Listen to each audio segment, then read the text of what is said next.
Welcome to Debunking HDR. My name is Steve Yedlin. I'm a cinematographer, and the idea behind this demo is to challenge and expand our mental model for how we think about the reproduction of tones, colors, and contrast for motion imaging. And to do that, we're going to have to debunk some common and entrenched but demonstrably false misconceptions about so-called HDR or high dynamic range imaging.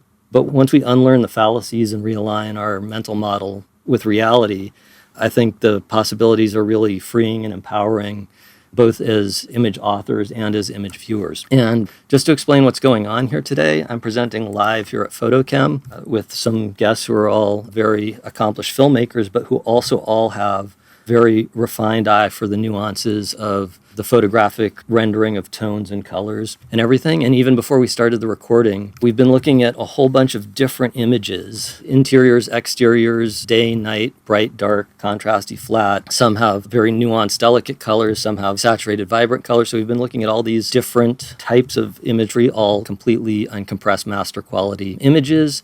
And in addition to the computer monitor, we're looking at them on two Sony X310s, which are really the top-notch, as good as it gets, color mastering monitors for both HDR and SDR today. They're $20,000 monitors, and these ones are kept in excellent condition and very well calibrated by the team here at PhotoChem. And I've also checked them myself with a spectrometer before we got going, and they're both excellent. But the thing is that everybody here, I think, agrees that these two images look exactly the same, even though one of these two monitors is receiving a so-called SDR style image and the other one is receiving a so-called HDR style image.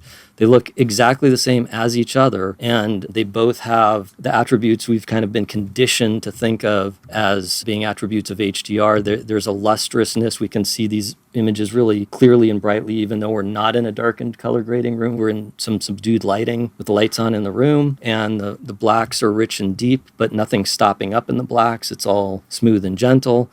We can see nuanced colors reproduced really well as more vibrant, garish ones. And the fact that these two monitors look the same, even though one's receiving what would be considered an HDR style signal and the other is receiving a so-called SDR style signal, is the crux of what this demo is about. So to give a little roadmap of where I'm going to go with this is, number one, with regard to hardware, it's beneficial and exciting that technology has advanced and we now have monitors and projectors that can show deeper blacks and brighter whites at the same time in a way that wasn't possible in the past. No caveat there. It's just a boon. It's just a benefit. It's just great that these monitors and projectors are so good. But two, how do we drive these? How are we controlling these monitors? With regard to software or how we control the hardware, we've been bamboozled and we've been conditioned to believe that it requires the so-called HDR formats driving the new hardware to reap the benefits of that hardware, to believe that we need a different unit of measure to numerically quantify the luminance and color coming out of the monitor. But the truth is that to fully mine the benefits, not only is this change in the superficial numbering system not necessary, it's actually detrimental. In its current form, it's creating huge problems while providing little to no benefit. And number three, what do we do? In the short term, we can shed the misconceptions and find workarounds for the problems being caused by the current so-called HDR formats, stop believing that one specific color grading style is enforced by the numbering system, and reclaim the image author's freedom to use any preferred style. In the medium term, we can advocate for using conversion methods between nominal SDR and nominal HDR that are not based on deception and double talk, but on reality. And in the long term, we can get rid of even the need for that by advocating to get rid of the current HDR style formats and the problematic dichotomy that spuriously sets SDR against HDR. And we can advocate for a new replacement format whose specifications are not based on misconceptions or upsell gimmicks, but on how digital imaging systems and the human visual system actually work. And I recognize that if there were to be a new format of this kind in the future, it's got to have some kind of a fancy superlative sounding name, because we all know that high is better than standard and ultra is better than high and super is better than ultra. So we can call this thing whatever it needs to be, super diddly duper vision or whatever. But my hope is to advocate for something where the format itself and not just the name is actually an improvement next time. And just to make some notes for the people who are watching the recorded version of this, you might be wondering, how is it that we can have a demo about HDR that's not in HDR? And when you can only see a screen capture of the computer monitor and you can't see these two X310s. And the answer is twofold. One is that a huge portion of this demo is going to be talking about the underlying concepts. And of course, we can talk about concepts and understand them in any DR, the H flavor or the S flavor. But even when we are actually scrutinizing images, as opposed to just talking about concepts, the thing is the recorded version of this, especially if you have a good contemporary monitor and your system set up correctly, actually looks almost exactly like what we're seeing here today. Because as we look at the computer monitor that's here with the two X310s, it looks almost the same. And in fact, the extent to which it doesn't is really just because it's not quite as good of a monitor that can't show quite as deep blacks. And there will be a few points in the demo where the recorded version won't look exactly like what we're seeing here in the room, and I'll point those out. But for the most part, it does. And that actually gets to the very crux of this whole thing. So it's going to take a little while to explain why that is and why it's important. So I hope you'll stick with me through this long demo, but hopefully it's worth it, because we can't just replace one oversimplification with another to get at the actual crux. We're going to have to get into some nuances to do that. And, and I meant to say also that for the people watching the recorded version, you can see not just sort of what we're seeing, but almost exactly what we're seeing if you pause here and follow these instructions on screen. And with that, we can dig into these details that we've got to get into to really talk about this stuff. And before we get into HDR itself, there's two foundational topics to discuss. And these two topics are, number one, human perception of tonality and contrast is relative, not absolute. And number two, display color spaces, what they are and how they're interconvertible. So when I say that human perception of tonality and contrast is relative and not absolute, what do I mean by that? So if we have any type of an image at all, or even just an object, the thing that makes it recognizable as being the same to us in terms of tonality is the relative contrast. How much brighter is this chip than this chip than this chip? It's a relationship.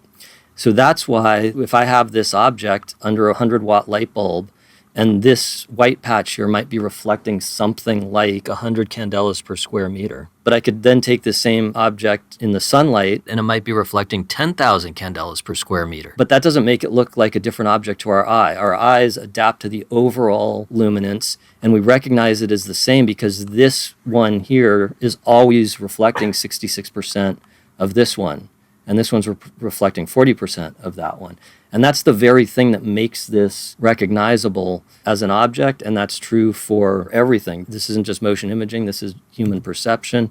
It's for any kind of object, it's for any kind of image, whether it's a reflective image or an emissive image. Here's the Mona Lisa. This is not a photometrically accurate scan of the Mona Lisa, but there could be a photometrically accurate one, and it wouldn't look that much different than this, so let's just pretend it is. So if we're under a 100-watt light bulb, this little area here is going to reflect a very different amount than if we're in sunlight. But what's going to be the same in both cases is that this one is going to reflect 60% of that. And this area is going to be 7.4% of it. And that's the thing that makes this thing recognizable, because our eye adapts to the overall and actually discounts the overall illuminance and sees the relative contrast. So not only are we capable, not only is our visual system capable of adapting to different overall luminances, you actually can't shut that adaptation off. If we looked at this color chart under a 100-watt light bulb, and this white patch here were reflecting 100 candelas per square meter, and then we took it out under the sun and it was still only reflecting 100 candelas per square meter, it would look like it's a bizarre black hole object that absorbs light. It wouldn't look like the same object. In order to look the same, it actually needs to change and adapt to the overall luminance. And also to look the same, the relative has to stay the same. So the overall actually has to change, not just can change, but has to, whereas the relative stays the same. There's many things that go into visual authorship, obviously. Like in a film, there's production design and shot design and angles and all kinds of stuff. But when we're talking about this limited domain that we're talking about right now of contrast and luminance, then the very thing we're making decisions about is the relative contrast. Where in the shot is something bright and where is it dark, and what's the ratio between them? And these are all frames from things that I've shot where it's a very specific decision, and it goes into every bit of the imaging. We're making decisions about that. So when we're lighting this scene, where we put the light and how bright it is in each area, like this area here is brighter than this area here, and by how much. So we're making very deliberate decisions like that in lighting, making very deliberate decisions about the color transformations we use to take the uninterpreted camera footage and prepare it for the screen. And then we're making decisions again in color grading when we make adjustments. And every one of those decisions is to determine the relative contrast.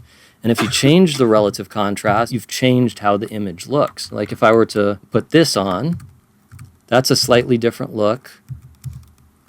And somebody might like this better, but this isn't the look that I was going for when I did this. It's just a different look. But that's the decision process that we make as we decide what we do want it to look like. So relative contrast is the crux of the artistic decisions when it comes to the photographic rendering of tonality. So that's what I mean when I say that human perception of tonality and contrast is relative, not absolute. And then that dovetails into display color spaces, what they are and how they're interconvertible. So I want to talk about how do we actually communicate this relative contrast that an image author has decided on. And the answer is display color spaces. And by the way, I also just want to say this is very intentional that I'm saying display color spaces because there's different kinds of color spaces. Like there's camera encoding color spaces that are scene referred instead of display referred.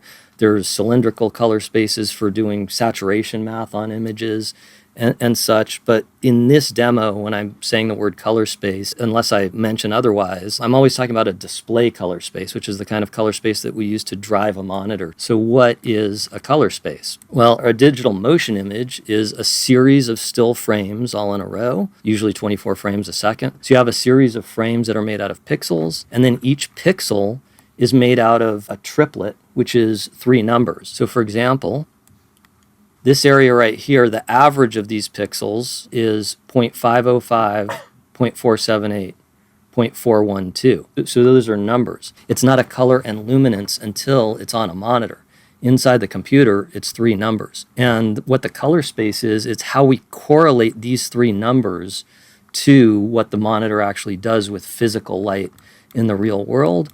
So really, a color space is a type of unit of measure. Just to make an analogy, this is an image of my living room, because we hear people say, this is what your movie looks like in this color space, and that's what it looks like in that color space. But what I'm here to say is, this is my living room, that's my living room in feet, and that's my living room in meters. Meters, feet. See, the living room doesn't change. What changes is the number that describes the living room. So if the architect who designed this thing did it in feet, and this is 21 feet across, and I'm the builder and I only have tape measures that are in meters, that doesn't mean that I build it 21 meters across, right? Like I have to convert it and I have to convert it correctly. And if I do that, it comes out exactly the same. If I don't convert between them or if I convert between them wrong and the meters one comes out bigger than the feet one, that's still not an attribute of meters versus feet. That's an attribute of my own incompetence for not understanding how to convert between the two. And to an extent, and that is an analogy, but it's such a strong analogy that it's kind of literal because meters and feet are units of measure and a color space is a unit of measure. So we have instructions that these numbers, 0.505, 478, 412, are supposed to be this color and brightness. What's supposed to physically come out of the monitor right here when it receives these numbers is 77 candelas per meter squared, which is a unit of luminance we often call nits. And the hard chromaticity, the physical color that color science knows how to measure very accurately what it's going to look like to a human, the physical chromaticity is 0.40, 0.39. So that's interpreting this color space. Now, these numbers are for a color space called Rec 2100. A little bit later, we're going to get into what these color spaces are, but right now I'm just going to say the names and not bother with it. So in Rec 2100, this triplet makes this luminance and this chromaticity. So in the room here, the two X310s look exactly the same, and the monitor up above looks the same. I'm going back and forth between one color space, one unit of measure. See this, here I'm sending 505, 478, 412, and here I'm sending 792, 651. Those are very different numbers, but they look exactly the same because those two totally different sets of numbers correlate to the same chromaticity and luminance in the two different color spaces. And this is barely an analogy. This is just like what happened when I showed my living room in meters and my living room in feet. The image doesn't change, the numbers change. if I convert the image correctly from the one color space to the other, and then if the monitor displays it correctly, they're going to look exactly the same. So that's literally what's happening here, which is, so on the screen, I'm flipping between them, but here in the room, it's constantly happening on the two monitors. To the monitor on the left, I'm sending out the units that are called Rec 2100, and that monitor is in the mode to decode or interpret Rec 2100, and it really is the instructions to build a pixel, just like the architect's instructions to build my living room. And the other monitor is receiving a different unit, a different color space called Rec 1886, and it looks exactly the same because I've done the conversion correctly, because I'm taking the same source image and then I'm preparing one for Rec 1886 and one for Rec 2100. So I've done that correctly, and then the monitor is correctly decoding it. And if they didn't look the same, which is absolutely possible, it would be an attribute of doing something wrong. It wouldn't be an attribute of the color space, because both of these color spaces can perfectly describe 77 nits and this exact chromaticity value. And these are the RGB triplets that go with them. So the two monitors look exactly the same. And both for people watching the recorded version of it, but also here in the room, if you look at the computer monitor, same thing as I go back and forth. Now, instead of it being a monitor that's in the Rec 2100 versus the Rec 1886 mode, it's the viewer process here in my software. So this viewer process knows how this Apple computer's system display, it knows how to talk to it. And this viewer process is expecting Rec 1886 and tells the system display to do the right thing. And this one is expecting Rec 2100. So again, the monitor knows how to build the pixels based on those incoming triplets. So that's the basis of what a color space is. But still, before we get into HDR specifically, I want to get a little more technical about how does it do this? How do we take three numbers and turn them into light on a screen? What is the way? With the meters and feet thing, the way you do it is with a ruler. But how do we know if something is right? How do we know if it's calibrated? And the answer is because humans have created color spaces and these monitors, and they've created them to work together with the same kind of logic. This stuff is actually much simpler than some other things with the human visual system, because probably everyone here has seen spectral sensitivity graphs and all that complicated stuff, which is all very true and it's all very legit, and at the core that applies. But this stuff has sort of already been figured out to make the light out of these blends of the three red, green, and blue colors, which is much simpler. So the way that the color space itself works and the way the monitor works is much simpler than the way light in the human visual system works when you're talking about out in the real world with complex spectral distributions of light interacting with complex reflective spectral distributions of the objects it's falling on. Because when they made these monitors and they made these color spaces,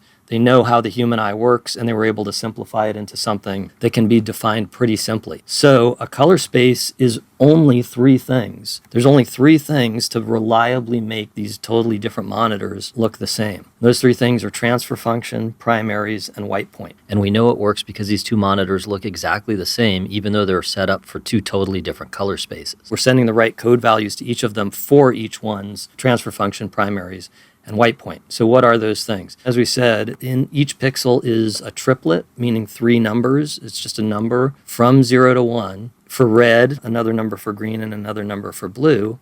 And the transfer function is saying, based on that number, how much physical light am I going to put out? So the x-axis, the input in this graph, is the code value, the number that's inside the computer file.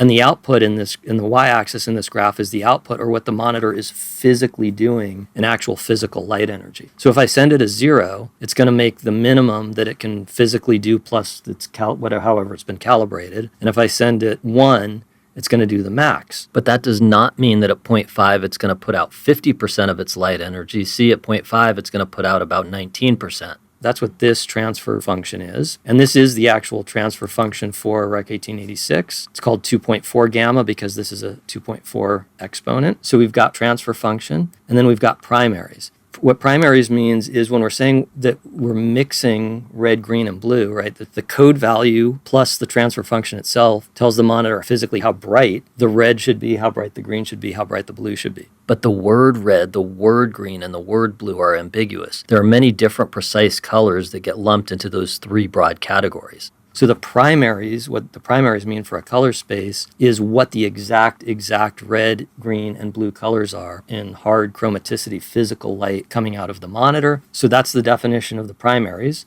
So again, we have transfer function, primaries, and white point. What is white point?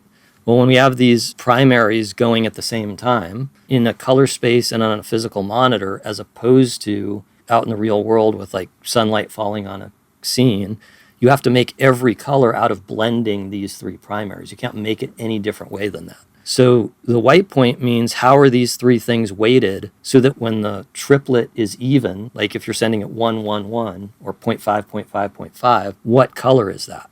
So that's the white point. So see, so if sorry, that's not the white point. I didn't reset this. That's the white point for this monitor. So as I do this, I'm sending triplets that are equal for red, green, and blue, but just different intensity. And that circle stays the same color, but it's a different luminance going from white to gray and so forth. Now, if there was a different white point, like let's go a little more extreme, that's a warmer white point. Nobody uses that. I'm just making something up. But it's a different weight of the same primaries. When I made it warm just now, I did not change what color this red is, what color this green is, what color this blue is. I changed how bright they are relative to each other, and I got a different color. So the white point really just tells you how to weight those three primaries. And since the primaries themselves are already a weight, because the primaries themselves, what it really tells the monitor to do is how to weight its physical primaries, because the monitor has three physical emitters in it that are not going to be the exact same color as the color space's primaries. So the primaries tell it how to weight its hardware primaries, and then the white point tells it how to weight those sort of virtual primaries. But that means that because the white point and the primaries are both weights in terms of actual implementation, as opposed to definitionally, they can be collapsed down into one thing. And that one thing is called a 3x3 matrix, which is the mathematical transformation for reweighting a set of three things like that. So definitionally, a color space is nothing other than transfer function, primaries, and white point. And then in practice, let's get it back to the real white point. But in practice, it's only two things, because we can collapse the primaries and the white point into one 3x3 matrix, which is also fairly simple. And this is what a 3x3 matrix looks like. It's called 3x3 because it's 3 rows and 3 columns. It's just 9 numbers. This is just an example. This one happens to be the conversion from Rec 1886 to DCI-P3. So to convert from Rec 1886 primaries and white point to DCI-P3 primaries and white point, all you do is you take the incoming primaries, RGB, you multiply the red by this, the green by that, the blue by that, and you add them together and you get red. And then you do that 2 more times to get green and blue. And it's that simple. So we can perfectly convert, not just sort of, but perfectly, because this is the definition of the color spaces, convert between one color space and another by taking this transfer function off. Because we know exactly what this math is, and we can just do the inverse. This curve is a 2.4 power function, and we know that the inverse is a 1 over 2.4 power function. So when we put the inverse on, they just cancel each other out, and we have a straight line. So you take the transfer function off, you multiply it by the matrix, and then you put the transfer function for the new color space on, and that's it. And it works perfectly. And let me point out that it's not some kind of weird coincidence or alchemy that it works perfectly. It's not some kind of, wow, 2 totally different things are happening here, but somehow they look exactly the same. That's not at all what's happening. I mean, very simply, these 2 monitors are physically doing the same thing. What's physically happening is the same because, again, the color space is a unit of measure. So just like the example with my living room, I'm sending the monitor on the left this image described in 1 unit of measure, 1 color space, and it's building the pixels correctly. And I'm sending the same exact image, but described by a different color space to the other monitor, and it's building the pixels correctly for that color space. So in terms of the physical light output coming out of the monitors, they're doing exactly the same thing. It's not like they're doing 2 different things, but it just happens to look the same to our eye or something. And that's no coincidence. Because this stuff is published and it is that simple, it's just the transfer function and the matrix. What I'm doing differently in the 2 types of signal that I'm sending to it, they differ by the transfer function and the matrix. And then what the monitors are doing differently in their processing is the exact inverse matrix and transfer function. So of course they look exactly the same because it's doing the inverse math that I do. and they just cancel each other out, and they look exactly the same. So that's not magic. It's not alchemy. It's not something weird. So that's general color spaces. So now we're ready to move on from this. We've talked about display color spaces, what they are and how they're interconvertible. So let's talk about actual HDR color spaces. To do that, let's get into one boring thing before we dig into it is just the names of them, just so you know what I'm talking about when I say them. I've been saying Rec 2100 and Rec 1886 without explaining those. But Rec 1886, its full name, Rec 1886 is kind of a nickname or short name that we use a lot. It's ITUR BT 1886. And this is by far the most used. It's been around for a while, and it's still the most used display color space, used for all kinds of things. We monitor with it on set. We very often use it for final color grading. Consumers get it in Blu-rays. Not all, but almost all. Streaming, internet stuff, everything. This is still the standard, most commonly used one. It's been around for a while, and it's very solid. There's a reason it was created as a standard. The fact that it's older doesn't mean it's obsolete or not good. So it's the standard SDR style color space, the most commonly used one. And let me just also point out, because you've probably heard this term Rec 709. When people say Rec 709, they're using a mistaken term to refer to Rec 1886. Rec 709 is a document that's pretty much not used for anything, and it's an encoding color space. It's not a display color space. It's not for driving monitors. So I'm not going to be pedantic and correct someone if they say Rec 709, because I know perfectly well what they mean. But I'm just telling you why I'm not saying Rec 709, because I have the actual documents here. This is the actual specifications. This is Rec 1886, which is, as I said, it's a decoding color space to drive monitors. And Rec 709 is an encoding color space that's not really used for anything at all. And I've been all through this document, and I can promise you that the Rec 709 document does not say anything about how to decode for a monitor, other than it tells you to read the 1886 document. Everything in 709 document, it tells you how to encode, not how to decode. But we don't use that, because for camera encoding, we usually use logarithmic encoding. And this Rec 1886 color space is the one that I'm driving the monitor on the right with. And it's the one that I'm using when I'm on this Rec 1886 viewer in the software here on the computer screen and in the recording. And then on the left monitor, and when I'm in this other tab in the recording, we've got Rec 2100. Again, Rec 2100 is the short name. The full name is ITUR BT 2100. And it's pretty much the only implemented HDR standard, especially when we're talking about what people actually see in a final as opposed to mastering. There are some other codified formats, but this is really the only one that's really implemented. So it's pretty much the basis for all HDR that we're actually using. And this one is also known as SMPTE ST2084. And that's because two different standards bodies have codified the exact same color space. This is the International Telecommunications Union, and this is the Society of Motion Picture and Television Engineers. And they both codify the exact same thing, so you can call it Rec 2100 or ST2084. And let me just point out that the Rec 2100 document has both camera encoding and monitor decoding specifications in it. But in this demo, whenever I'm talking about Rec 2100, I'm only talking about the monitor decoding part of it, the display color space part of it. Firstly, because the camera encoding part of it is unrelated to our topic here today. And secondly, because it's simply not used. Just like I said, we don't use Rec 709 camera encoding document for camera encoding. We also don't use Rec 2100 for camera encoding. All the manufacturers have their own custom encoding. Arri uses log-C, Sony uses S-Log, Red uses Red-Log, etc. So it's just not used. So whenever I say Rec 2100, I'm just talking about the display color space part of it. So these are the ones we're going to be talking about the most today, and they're the ones that are most used, and they're the ones that are driving the monitors. But I just want to mention the names of a few others that really are in use today, but not as much. And all of these are SDR style. DCI P3 is used for digital cinema. So on the one hand, whenever you go to digital cinema, it's almost always this color space. But on the other hand, this color space is pretty much not used for anything else. Display P3 is the color space that Apple computer monitors use.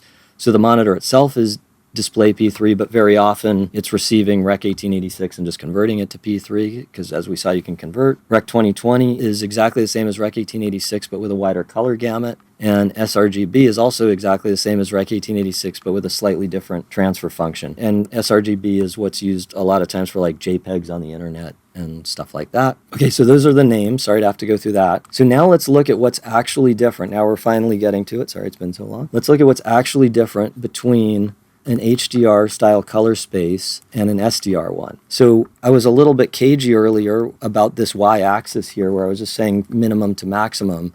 But let's get a little more specific. Instead of generic units, let's look at specific units. So what is Rec. 1886, the standard so-called SDR color space?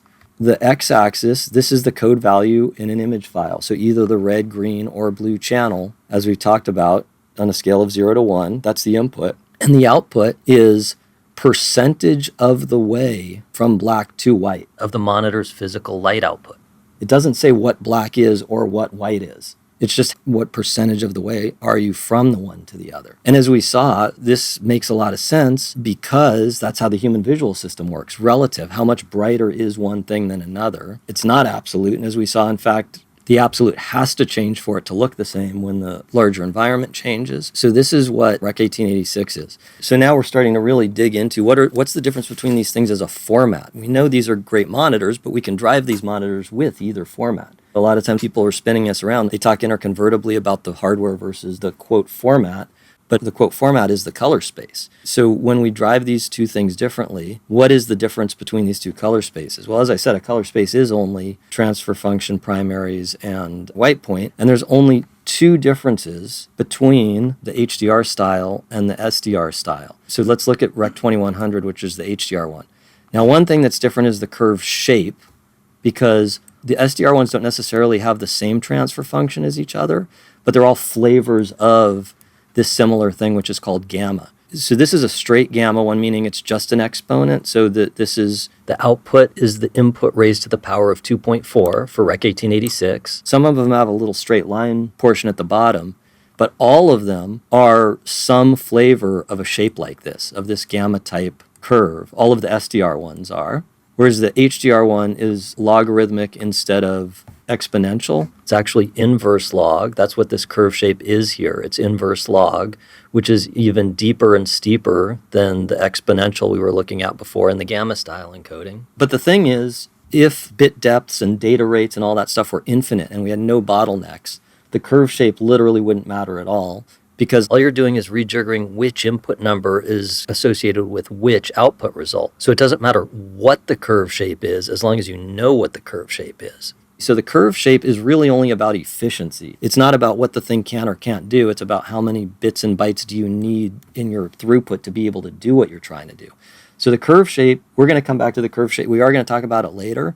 But for now, for what we're talking about right now, basically the curve shape just doesn't matter at all because it's only about efficiency, not what the thing is capable of. So the other thing, besides the curve shape that's different between these two, is what the y-axis is. In Rec. 1886, the y-axis is percentage of the way from black to white. But it's not telling you what black is or what white is. Whereas when we look at Rec. 2100, I'm not even looking at what shape this curve is. I'm looking at what the y-axis is. It's luminance displayed on screen, absolute value given in candelas per meter squared. So one is absolute and one is relative. And by the way, the shape of this curve, this logarithmic curve used in Rec. 2100 is called PQ. It's called the PQ curve. So before, when I was talking about this stuff, it seems completely unambiguous how to convert between the two. Take the transfer function off, do the matrix, put the transfer function back on. So you might say, Steve, okay, that makes sense if you're converting one SDR to another SDR or one HDR to another HDR. How can you do that if one of these is absolute and the other one is relative? And the thing is, at first it does sound a little bit ambiguous, but that's partially because of these misconceptions that we've been boiling in. And if you take the misconceptions off, it actually becomes pretty clear how to convert between the two. So there's two base misconceptions. And one has to do with how we quantify how bright so-called SDR is, and the other has to do with how we quantify how bright so-called HDR is. And the misconception with SDR is, and this is very widespread, I see it all the time, people say that SDR is 100 nits. That's absolutely false, because it's HDR, we just saw this, it's HDR that has nits on the y-axis. The units on the Rec. 1886 y-axis here are percentages. So you can have any overall luminance for SDR. It's not demanding one or another. It's just saying whatever white is, when I get the code value 0.8, it should be 59% of that. So it's not absolute, it's relative. So this has become a thing that a lot of people are hitched up on, and I don't know how it ever got there, because if you want to get all technical and correct about it, it's not in the spec. But then also in actual practice, it's not what happens. No consumer has their TV that dim. When I'm monitoring on set, I never have the monitors that dim. There's an industry best practices thing that says in a darkened color grading room, you should have it at 100 nits. But that's not in the color space spec. And also, it's specifically for a darkened color grading room. It's not for a room we're in now with subdued lighting. It's not for being outside in the sunlight. It's not for being inside, but with the windows open during the daytime. It's just for a darkened color grading room. And again, it's just a recommendation for the setting. It's not in the color space specification, and it's not what would usually be done in practice. And again, just to say, I have the physical document here for proof. You can look at it too. I've been all through it. And I can guarantee you in the actual transfer function stuff, white and black are variables. It's whatever they are. And in fact, it explicitly explains how to change them. And not only that, the only time in the entire document that it mentions any absolute value as opposed to relative values is indeed 100 nits. And it's in an example it gives how you might match a digital monitor to an analog monitor that happened to be 100 nits. It's in no way giving that as a prescription. It's giving an example of how you could match those two monitors. That's the misconception about SDR. So the way we quantify how bright the overall luminance of SDR, it's false to say that it's capped at 100 nits. It's purely relative. And then there's also a misconception about how we quantify the overall luminance of HDR. So HDR actually does have, I personally don't think this is a good idea, as you're going to see, but it does have nominal absolute values. So it's not just telling you the relative contrast, it's telling you how bright your monitor is. It's literally prescribing each pixel in your frame is supposed to be a certain physical brightness, no matter whether you're looking at it in the sun or in a darkened room. Which right away to me that there's a problem with that anyway, but that's not even what we're talking about right now. So it's got these absolute values, and this convention has arisen where an entire title, an entire movie, is named at a certain luminance based on the brightest single pixel anywhere in the movie, which is not a very good way perceptually to quantify overall luminance. For example, we've been looking at these shots the way that they were intended, basically, because I shot them, and this is my own color transformation for preparing it for the screen with the cinematic color rendering and tonality that I like. So this is how it was intended. But if somebody else wanted to do a different style, because this is what's very much happening these days, is there's these different color grading styles, they could do that. Now, by the way, this is the first time where what you're seeing, if you're seeing the recorded version of this, is going to be kind of different than what we're seeing. What we're seeing when I do this is on the HDR monitor, the window's getting a lot brighter. You know, we still see all the tonality. Nothing's getting clipped or chopped. No differentiation that the camera got is being clamped, but the whole window's getting brighter. On the when I do this, on the SDR monitors, nothing is happening. If you're watching the recording, what you're seeing is a sort of subdued version of what we're seeing on the HDR monitor. So you're seeing it get brighter, but we're seeing it much more intense and delineated than in the recording. So to me, these are two different styles, right? This is the style that I actually wanted for the movie, but this is a style that someone else might want. But based on that method of quantifying, they would say this is a 200 nit version of your movie, and that's a 670 nit version of your movie. They're saying this movie is 3.5 times brighter than this movie. That's not a very good way to quantify overall illumination. The overall illumination perceptually is not changing. What's changing is just a style of highlights. It's more like a color grading style than an overall luminance. And I think one of the ones that shows that the best is this shot, because that's 200 nits, that's 670 nits. By that logic, that is 3.5 times brighter than that. Based on what the logic they're using, that's true, because, so again, if you're seeing it recorded and you're seeing a subdued version on it, you're not seeing it change by 3.5 times, but we are, and it's still just as silly that, sure, this little area here is getting 3.5 times brighter, but again, that's just not a good way to quantify what the overall, again, 200 versus 670.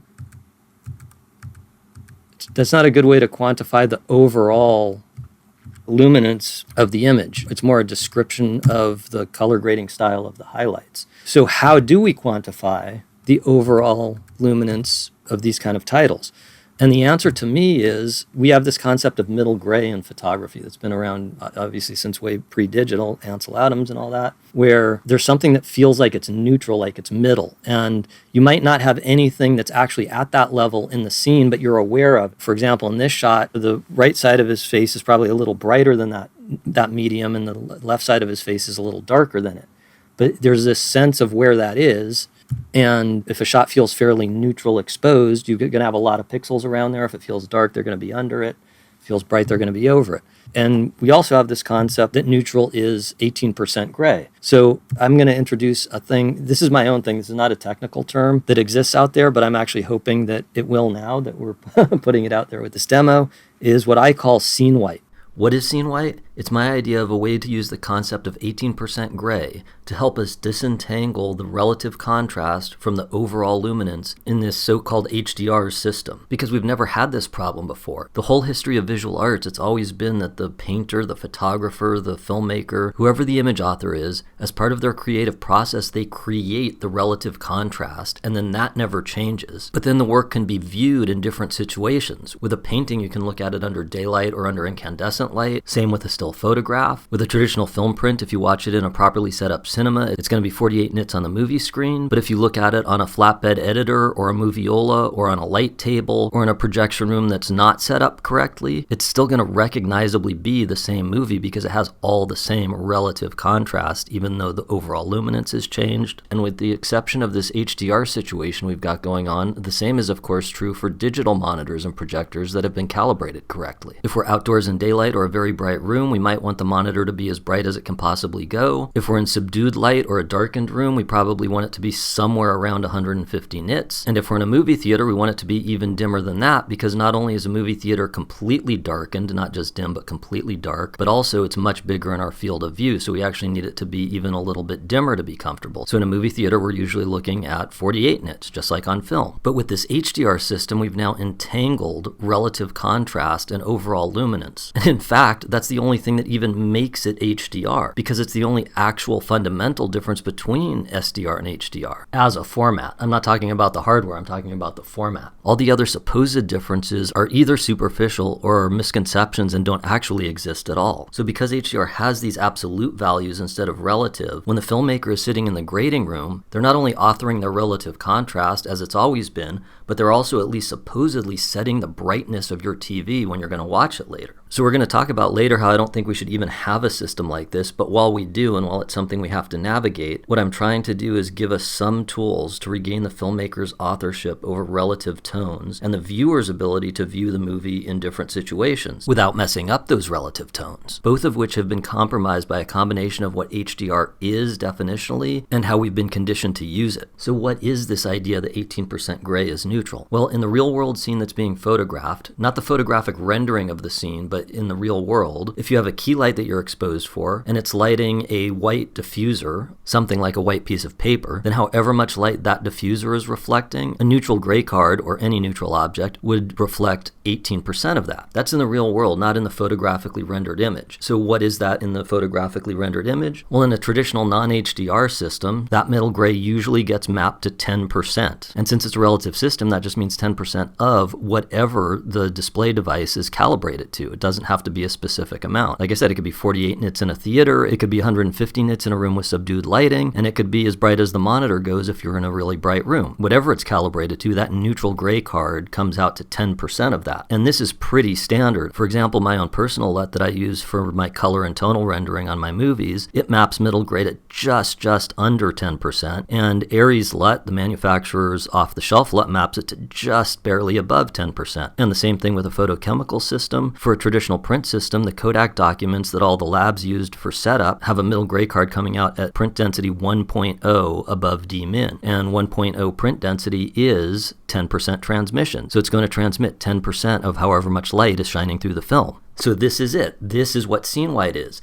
It's the value that neutral gray is 10% of. So it's 10 times the luminance of neutral gray. So in an SDR system, scene white is simply 100%. So it's 100% of whatever the device is calibrated to. On a film print, the scene white is D-min, meaning the thinnest that the film can be or the most light that it can transmit. And then in an HDR system, it's a little bit harder to find it, but it's still totally unambiguous. Because the thing is, because the filmmakers are supposedly setting not only the relative contrast, but also your monitor brightness when they're color grading the movie, different movies could have different middle grays. But we now see how to find the middle gray. It's if you shoot an 18% gray card, then wherever that comes out in the HDR system for your movie, then scene white is just that luminance times 10 for your whole movie. This isn't a shot-to-shot thing, this is the whole movie. Because shot-to-shot, if brightnesses vary, that's a creative decision, whereas the overall luminance is an environmental decision. It's where are you going to watch this movie or what monitor is it on? It's not a shot-to-shot thing. So scene white in HDR is simply find out where 18% gray comes out, and then it's 10 times that luminance. Now, I'm not saying that you have to have scene white in every shot or even any shot. It's just a construction to understand the overall luminance relative to middle gray. So, you could have a whole movie where nothing even gets up to scene white, or you could have a scene where there are pixels that are way above scene white. Scene white is just a way to quantify the overall luminance in HDR so we can disentangle it from relative contrast. And that's going to help us overcome these problems that the HDR system is making, where because these things are entangled, we're having problems where the author's relative contrast is getting distorted because it's ambiguous what to do in different viewing settings or when converting between SDR and HDR in either direction. But this is going to help it not be so ambiguous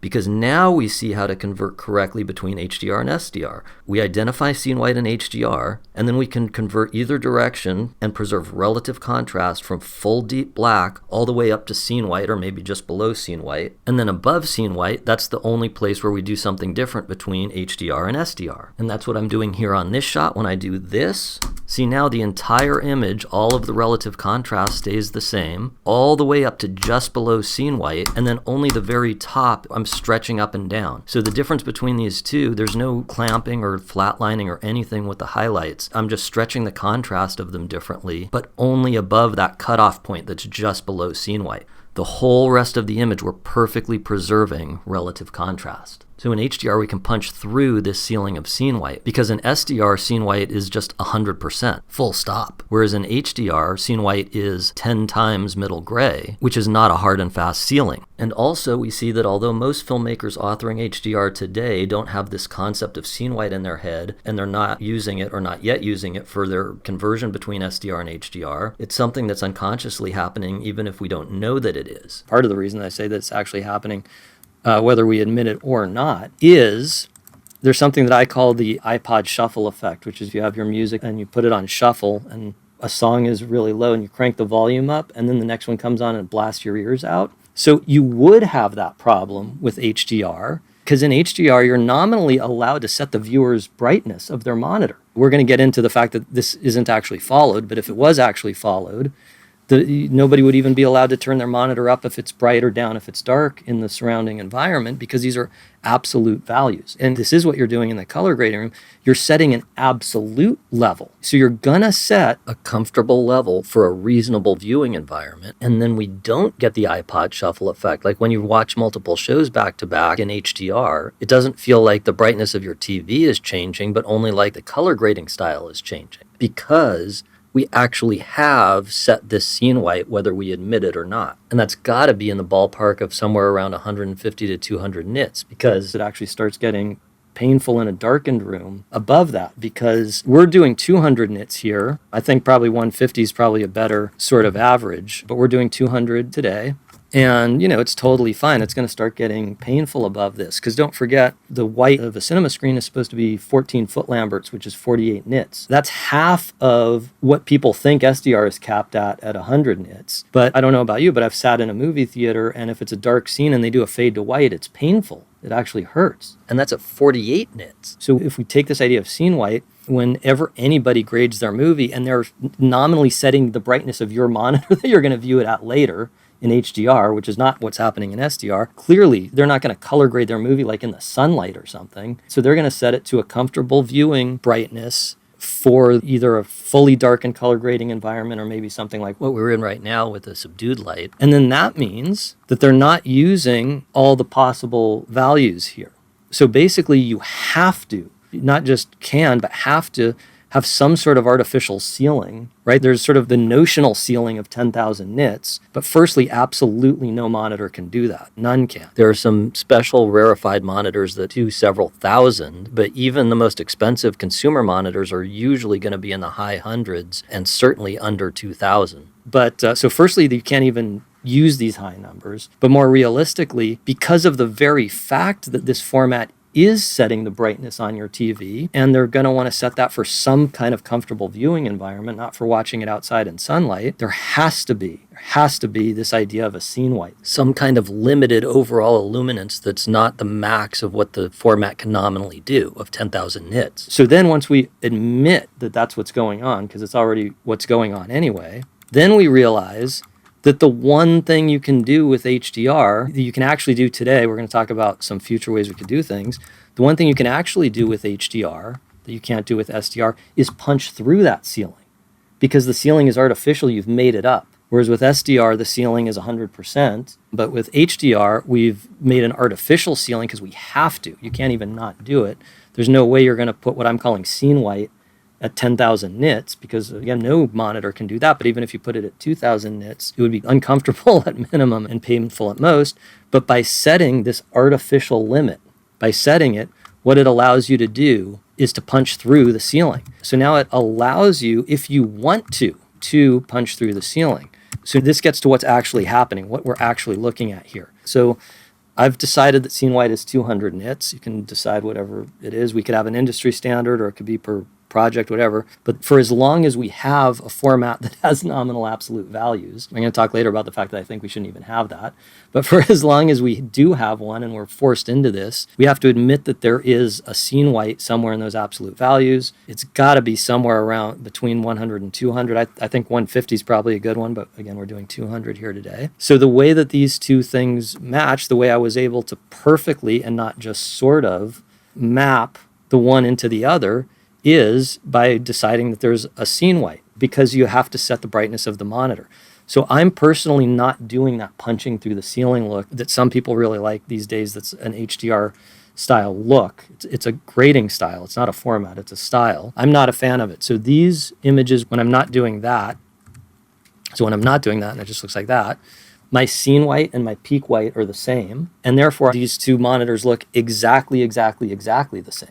Because on the left monitor, I need to set the absolute value in the code values that I'm sending. In the actual triplets that I'm sending to the monitor, I have to set the overall luminance using that, because this is a absolute system.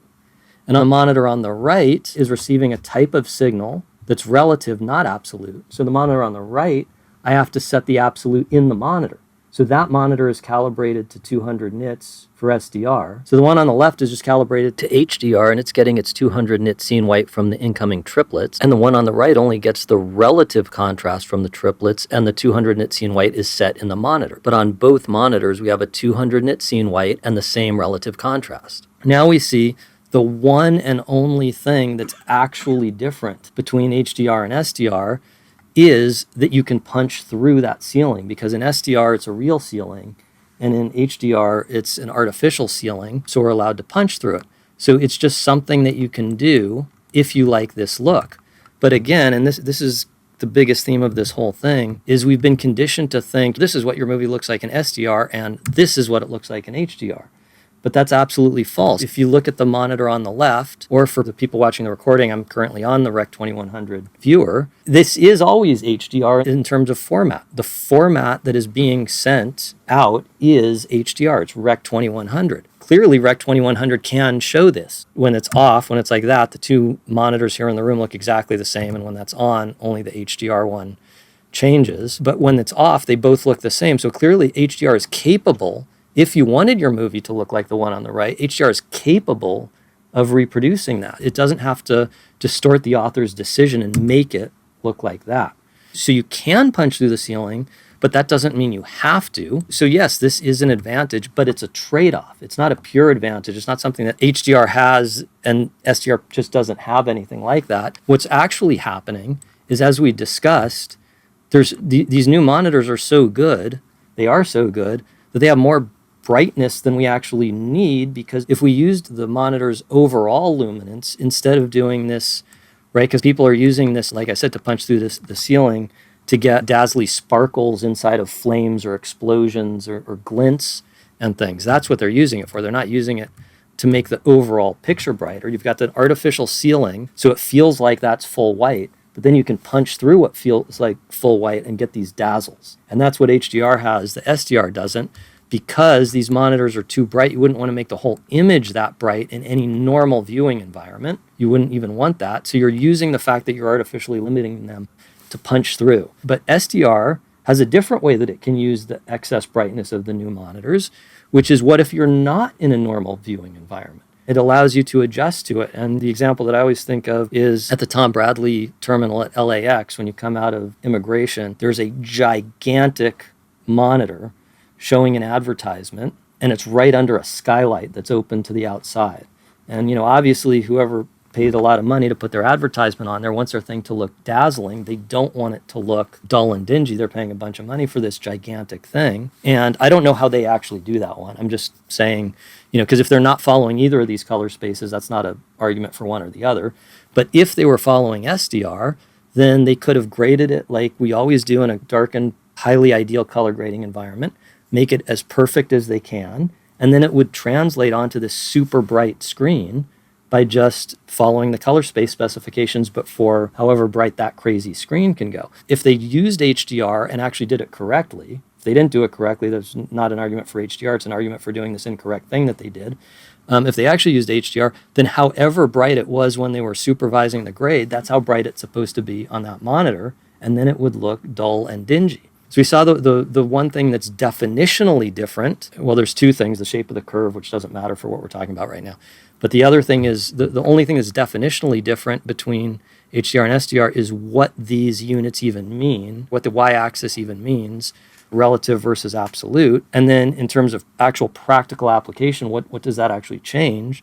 The only difference is HDR has to have an artificial ceiling, and then that means you can punch through it, so you can make dazzly bright things. Whereas SDR, nothing's absolute, so you're allowed to adapt the monitor to the viewing environment. So we keep getting told, this is what your movie looks like in HDR, and that's what it looks like in SDR. But the thing is, again, that's just a grade. HDR is capable of transmitting things that don't have that grade that shows off the one thing that HDR can do that SDR doesn't. There might be pressure from people who make money with upsell gimmicks to grade your movie that way, but that's an attribute of politics, not an attribute of the format itself. So like I said, if you're not punching through the ceiling at all, it's completely unambiguous how to convert, as we're doing here. This is why when I show how these movies are supposed to look and without that sizzly highlight look, the two monitors look exactly the same. So it's totally clear if you either started your grade in SDR and you want to convert to HDR, or if you have an HDR look that's a traditional look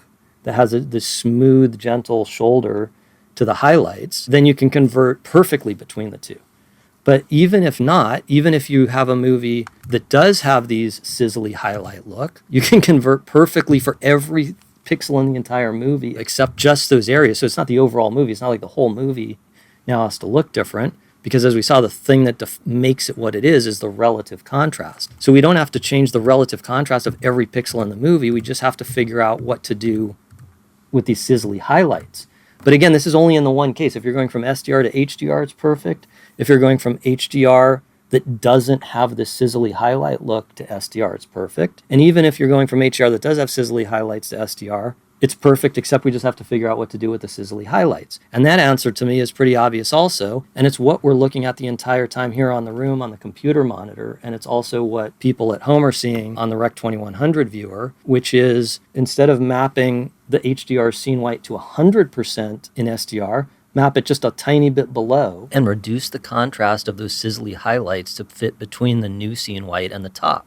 Because again, the key is what makes the image recognizable is the relative contrast. And if you do that, you preserve all the relative contrast in every single pixel in the entire movie, except for those few sizzly ones. And even they still go up and they look a little sizzly, and they're not clipped or chopped or flatlined or anything. You have all the variation in them. They just don't go up as much as they do on the HDR version. As the people in the room can see, that the computer monitor actually is truly doing the same thing, just not as much, right? Like you can see it poking out in the same way. It just can't go quite as bright because, like I said, we're just moving scene white down a little bit to make room, and then we're fitting those highlights into that space at the top. Because, like I said, I just made this version where 200 nits is scene white and 670 nits is peak white. And that's what we're seeing here in the room on the HDR X310.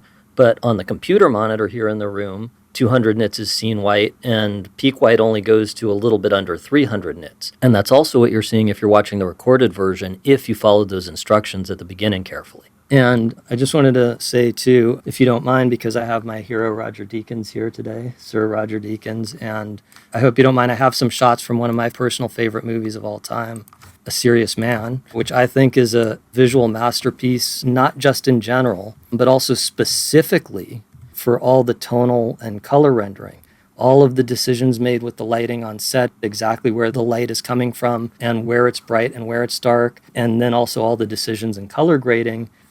And to me, this is absolutely beautiful. This was before HDR would have been any kind of an option for a distribution. The whites in this movie, which to me are absolutely beautiful, and whole tradition of visual arts with these gentle, beautiful, milky, creamy highlights. And again, it's all about the relative contrast. And the relative contrast is so beautiful. The final color graded image doesn't have the relative contrast of the scene that was photographed, but instead a very deliberately authored relative contrast. It's so beautiful how things gently roll into the whites. And none of the whites in this movie are even at 100% in SDR. Like this idea that you have to use the thing just because it has it, they're all down.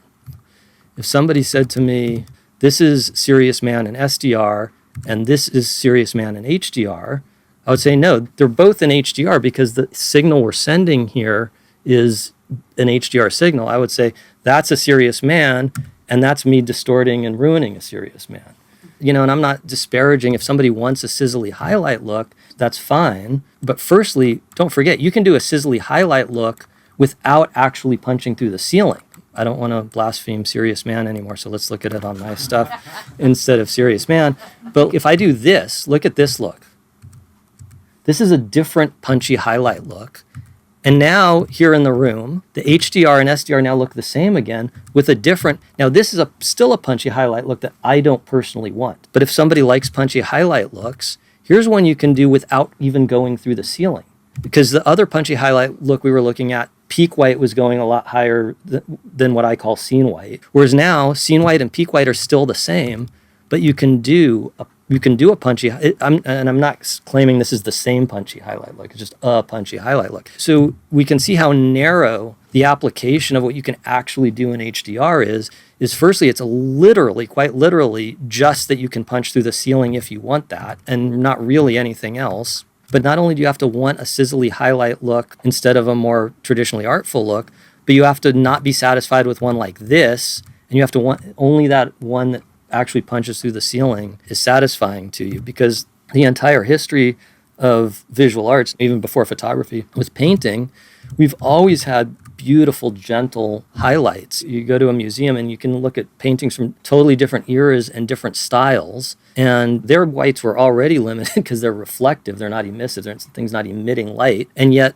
you'll see all the time that the white is mixed with grays or other colors to dull it down, because that's the traditional artful tonal rendering. Because you hear people talk about HDR, and this shot is actually an example of what I hear people talk about verbally when they're not looking at a shot. And they'll say something like, oh, well, you know, if you've got a day interior, you know, you've got your actors lit, you can have it actually for real bright out the window. And to me, again, I don't want to enforce a style. If someone else wants the punchy highlights, that's fine.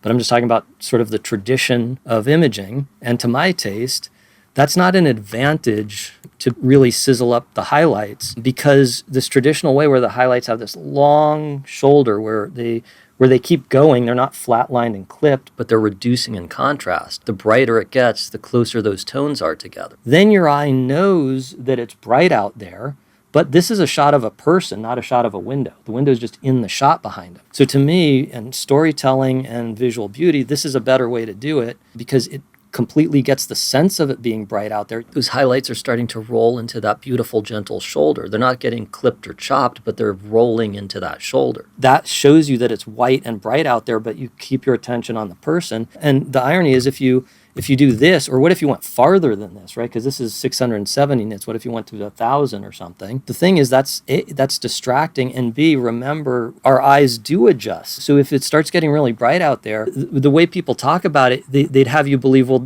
he hasn't gotten darker when that got brighter, so he's going to still look just as bright. But that's wrong because your eye is going to start to adjust to how bright this is. And even without him actually changing, he's going to start looking dim. And don't forget, if you're watching the recorded version at home, when I punch through the ceiling like this, you're seeing a subdued version of what we're seeing on the HDR monitor here in the room. So how distracting this is and how likely it is that your eye is going to start to adjust to that window so that the foreground looks darker is much greater when you see the full version of this than when you're seeing the tamped down version in the recording. So besides it, to me, just looking sort of caustic, there's that sort of fallacy about it. And like I said, so A, there's a huge reason not to do it. But again, I don't want to limit artists. It's like I don't want to be limited. I don't want to limit somebody else. So if they like punchy highlights, the two things, again, the one thing to remember is you could do a different punchy highlight look without even punching through the ceiling, which is this one.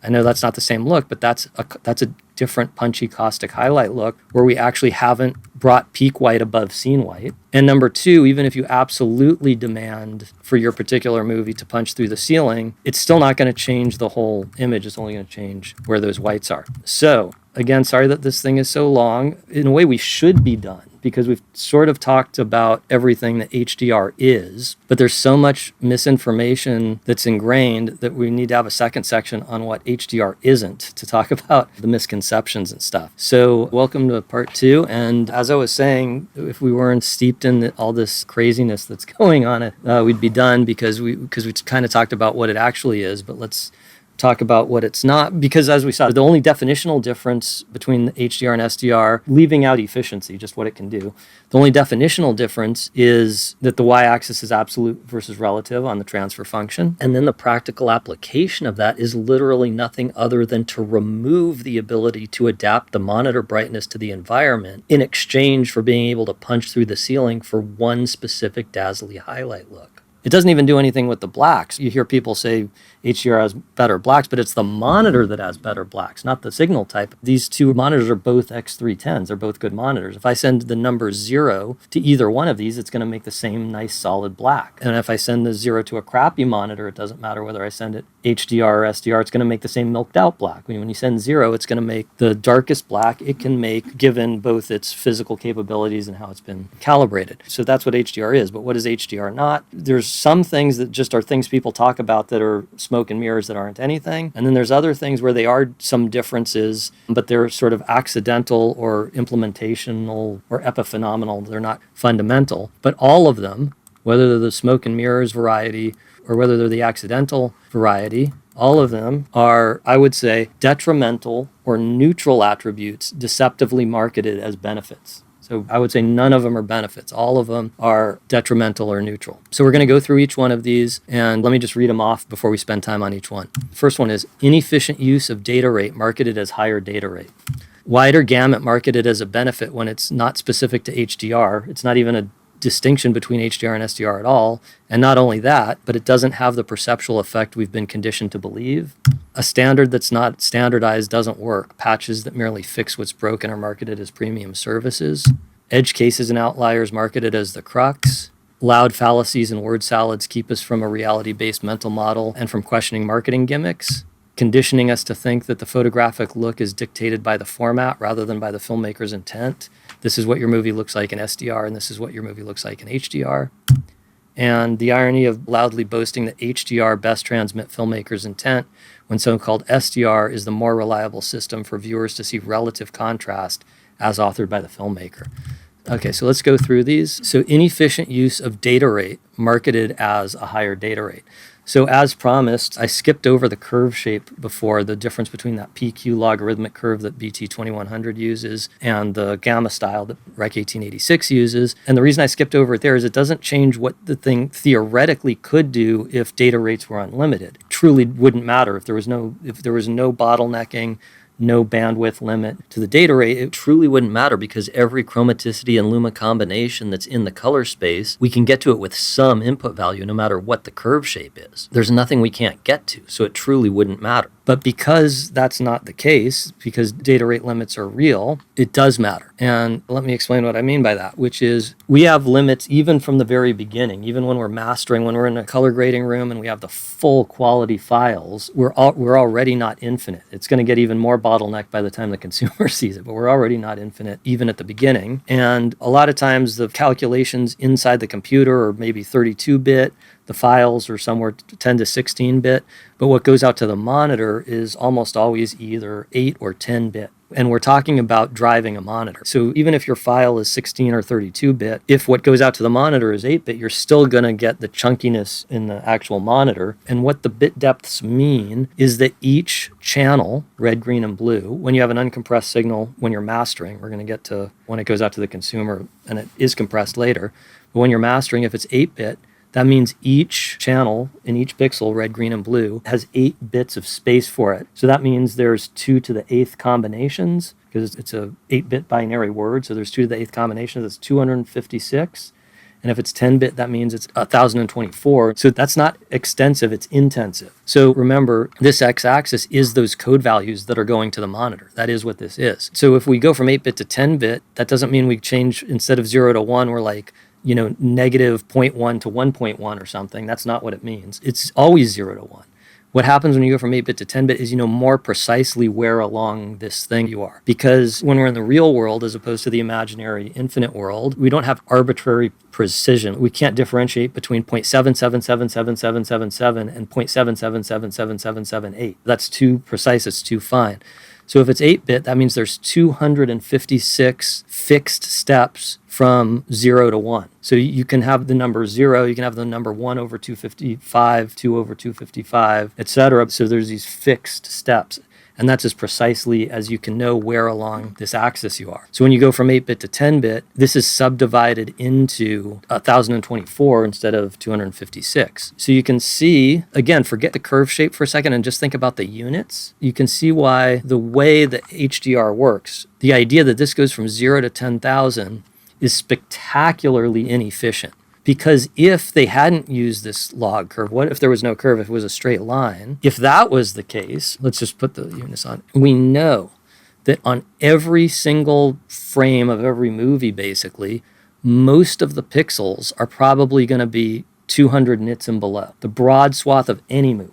So if it's one of my movies, that's 100% of the pixels. And even somebody that really goes crazy with these sizzly highlights, that's still going to be 2% of the pixels in the whole movie or something. So the broad swath of the entire movie is way down here at the bottom, right? Because 200 nits is down here. It's 2% of 10,000 nits. You would be using only the bottom 2% if this was a straight line and not a curve. So your entire image would only have 5 different levels of brightness it could be.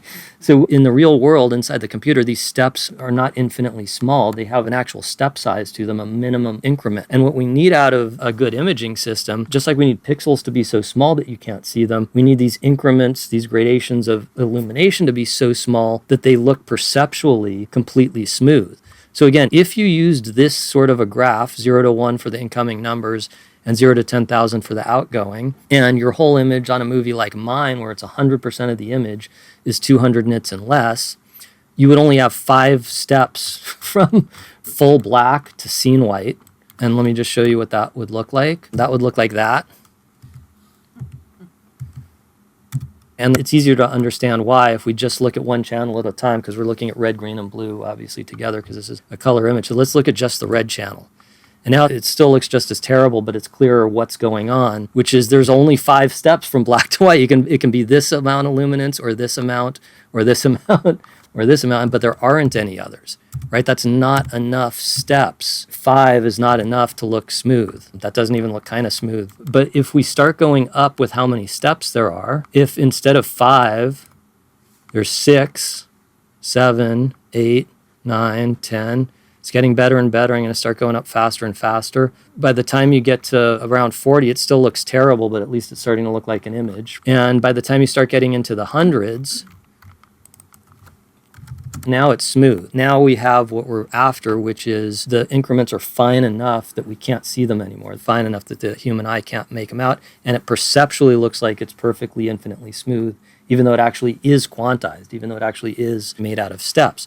So you need a certain number of steps. You need enough steps for it to look smooth. And the traditional gamma curve that we've always used for the entire time there's been digital imaging is fantastic for this. That's why they made it, is because it actually works. The gamma curve combined with the idea that this is percentage, it works great because what this gamma curve is doing is it's reallocating more steps to the bottom end because we're more tuned into the bottom end. Because think about human perception works like when something gets one stop brighter, that's a doubling. It's not the same amount. If I'm inside in a darkened room and I have a candle and I put another candle there, it perceptually feels like it got a lot brighter. If I'm outside in the sunlight and I have one candle and I put another candle there, it looks like nothing happened. Because what feels like an equal increment to us is a doubling or a halving, how much we multiply it by, not a fixed increment, not how much we add by. This has been the theme the whole time, is that the human visual system is relative more than absolute. So it's not accidental that 18% of scene white, 18%, which we think of in photography as neutral, is stored at 50% in the code value. So you have half of the code values allocated to luminance values above neutral gray and half of the code values allocated to luminances below neutral gray. And it works really, really well. So the shape of this curve combined with the y-axis actually working like the human visual system as a percentage works great. That's why they came up with it. Now I don't know why they came up with this. To me, this is a huge problem. This y-axis is a huge problem for any kind of reasonable efficiency. Now the PQ curve itself, I have no complaints with it. It's probably the absolute best solution they could have come up with. I don't know who came up with this PQ curve, but it's the best solution they could have come up with given that these are what the axes are. But the fact that this is what the axes are is a spectacular problem in itself, because you can see what they did. It would have been an absolute unusable disaster if it was a straight line, right? If they would have used a gamma curve, it probably would have helped, but not enough. So they went even deeper with this reallocating those steps towards the bottom. So you can see now, if this was a line instead of a curve, there would only be 5 steps for everything up to 200 nits, which is around here. 5 steps if it was 8-bit. But now instead of there only being 2% of however many steps there are, there's like 65%. And so from black to scene white, some kind of a reasonable scene white anyway, we're now using 65% instead of 2%. So great, that's really smart that they did that. But you're still only using 65% instead of 100%. So because presumably anyway, in SDR, scene white and peak white are the same thing, whereas here they're two different things. Everything up to scene white's only using something like 65% of however many steps are available. If it's 8-bit, it's 256. If it's 10-bit, it's 1024. But it doesn't matter it doesn't matter whether there's 5 of them or 5 million of them. However many of them there are, HDR is only using 65% of them up to scene white. Again, 100% of my image and 95% of the image of movies that have that punchy highlight look. So the rest is wasted by holding out all this space for pixels that don't exist anywhere in the movie. And we can see that. I actually made a chart here. You have these single code values, right? You can't go up in a smaller increment than a single code value. In 8-bit, that's 1 over 255, and 10-bit is 1 out of 1023. So here's a chart of how much does the luminance change when you go up the smallest increment you can possibly go up, which is 1 code value. And to be able to do a comparison like that, you do have to pick a scene white. If we picked a different scene white, these numbers would be a little different, but it wouldn't change the magnitude. But this is for 200 nits. This is for when your scene white in both the 1886 and the 2100 monitor is 200 nits, as these two X310s are here today. So if they were both 8-bit, down at the bottom, it's fine. Because remember, a single increment is going to be a different amount depending on how bright it starts, because that is a curve and not a straight line. And PQ is the only reason. I'm not complaining about the PQ curve, I'm complaining about the y-axis. So PQ made it as good as it can be, but it can't overcome how much of a bad idea this is. So at the bottom, you're fine. If I'm at 0 and I go up 1 code value in 8-bit, the SDR is going to go up 0.0003 nits, and the HDR is going to go up 0.0004 nits. Well, certainly that's fine. That's not too coarse of a step. That's a microscopic step. That's fine. That's going to look smooth to humans. But you can see already by the time we get to around middle gray, the smallest increment that HDR can do is over double the smallest increment that SDR can do. Not surprising, because we saw it's only using 65% of the code values. And by the time we get up to scene white, the increment is almost 4 times the SDR step size. So when they say HDR is 10-bit and SDR is 8-bit, what it means is HDR needs 10 bits. It's a trick. It would be like if I said to you, isn't $12 better than 10? And you said yes. I said, then okay, give me $12. Bit depth is the coin you pay in with, not what you receive. You use up your limited bandwidth, your limited data rate to get a good image. So you don't want to squander that limited resource. You want to use it well. HDR needs you to pay 10 bits for it to be only as good as SDR is when you only pay in 8 bits. So if the HDR goes up to 10-bit and the SDR doesn't, look what happens. Now HDR has finer increments all the way until we get to close to scene white, then they converge again. So if we want HDR to be just as good in terms of how fine the increments are, from black to scene white, the whole range, not just part of it, if we want it to be as good as SDR, we need 10 bits because they're literally converging here. If it were 9 bits, the HDR would again have a coarser increment here at scene white. The thing is, there's nowhere in the spec that says you're not allowed to put an SDR image file into 10 bits or a HDR file into 8 bits. There isn't. You can put anything in any container. So the reality is, the reason that HDR is 10 bits is because it needs 10 bits to look as good as SDR's 8 bits. So just now we were comparing what if the one goes up but not the other, but let's compare apples to apples again. If the SDR also goes up, then of course it's just better again by the same exact factor that it was when they were the same before. Now at 200 nits, 10-bit SDR only goes up by half a nit, whereas HDR goes up by almost 2 nits. And the other thing that you can see here is how absolutely absurd the numbers at the top of the chart are, because even at 10-bit, the smallest increment you can do, if you're at 10,000 nits and go down 1, is 94 nits. But we need these fine increments for things to look smooth, for gradients to look smooth both in time and in space. Like if you do a fade, that needs to look smooth.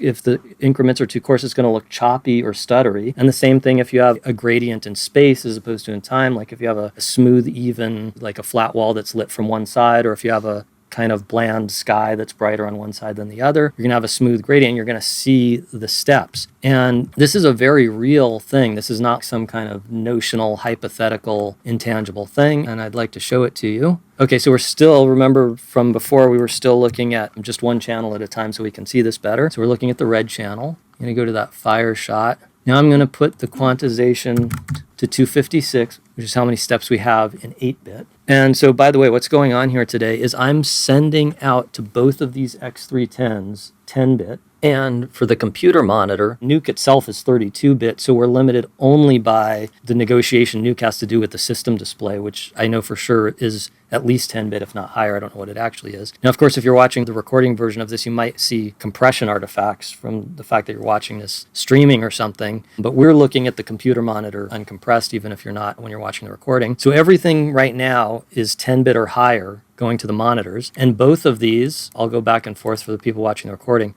both of these look totally smooth. We can see all the gradients that the camera got. You're not seeing banding or whatever. But what I'm going to do now is I'm going to chunk it to 8-bit, meaning the precision is not any better than 8-bit. Again, that's precision, not expanse. We're just going to show it with less precision so that there can only be 256 steps from black to white. And do you see how bad that is? That's the HDR. I'm going to zoom in on it a little bit.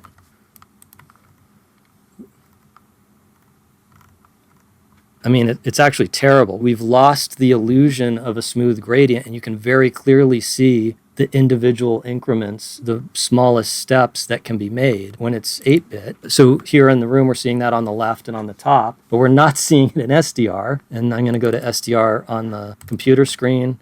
So the SDR is totally smooth at 8-bit and the HDR isn't. Now, if you're watching the recording version of this, it's probably pretty compressed for the web, so you might be seeing a little bit of compression artifacts, and it may not be as completely perfectly smooth as it is here in the room. But even if so, you should still be able to see quite an improvement in how much more efficient SDR is at using the bit depth than HDR. So this is a very real thing. When they say it's 10-bit, they mean it needs 10 bits. It's a data hog is what it means. So that means at any data rate, if it's an apples to apples comparison, it isn't a comparison where HDR gets a handicap where it gets 10 bits and SDR gets 8 bits. Any apples to apples comparison at a given data rate, the SDR curve is going to be better because of what we saw. You're using 100% of the steps from black to scene white instead of using something like 65%. And I also just want to point out that this is also very real application in the real world. We're not living in some kind of future times where efficiency doesn't matter because our data rates are so gigantic that who cares? Because first of all, literally even in a completely professional environment where we have all the expensive professional gear, forget even before it gets to the consumer, even then it's only sometimes 10-bit. We still often look at 8-bit. So the problem already starts when we have expensive professional stuff. And guess what? It's going to get a lot worse by the time the consumer sees it. Because again, we're not in some kind of future world where data rates are unlimited. So I just want to show some actual data rates. Now, when it's uncompressed, when you have a fully uncompressed image, which is as good as it gets, meaning there's no image compression on it, when that's the case, it's completely unambiguous how much bandwidth you need, what the data rate is. It's not at all variable. So if you can have different image sizes. This is the HD size, 1920 by 1080. So it's unambiguous that there's 1,920 pixels across by 1,080 high. If it's 8-bit, it's 8 bits per channel. There's 3 channels, red, green, and blue, 24 frames a second. So you got to multiply all those together. That's 1.2 million bits per second, or 1,200 megabit. Okay, let's look at some different sizes. So that same thing. So what if it's 10-bit instead of 8-bit? That's almost 1,500. What if it's 4K 8-bit? That's almost 5,000.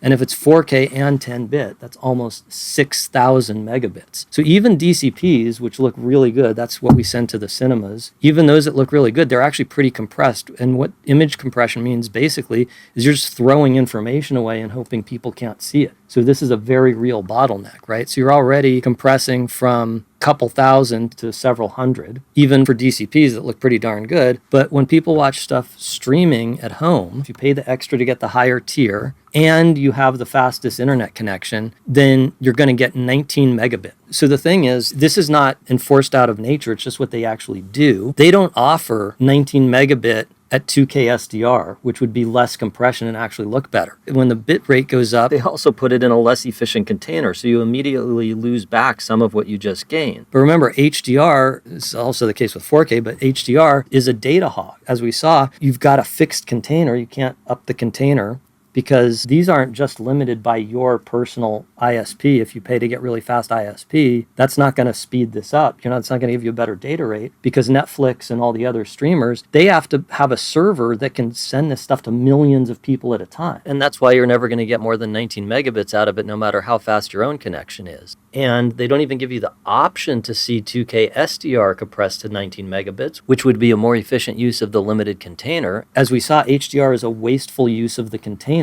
You're basically taking a fixed container and you're holding out all this space in it for stuff that's not used. Imagine like you're packing your suitcase to go on a trip and you're only allowed to use a third of it. So you're holding out all this space for these like 10,000 nit pixels that don't exist in your movie at all, 4,000, 5,000, 10,000, etc. So they're only offering the more inefficient thing at 19 megabits. So it's already a compromise. This is 314 times compressed. If they're sending you 4K, and then HDR needs to be 10-bit, not 8-bit, then that's almost 6,000 megabit, but they're sending it to you at 19 megabit. So we have these unbelievable bottlenecks. So any kind of sense that, hey, it doesn't matter whether it's efficient or not because we live in some future world where efficiency doesn't matter is crazy. I'm not saying the streamers look terrible. They actually look pretty darn good, but they don't look as good as they could. If I take my movie and I take these uncompressed frames we've been looking at and I compress it the exact same encoder settings that they use for the streamers and I put it to 7.5 megabit or 12 megabit or 19 megabit, I see macro blocking that's much bigger than a 2K pixel, let alone a 4K pixel. And I see visible blurring and irresoluteness compared to the original uncompressed version that I've got right next to it.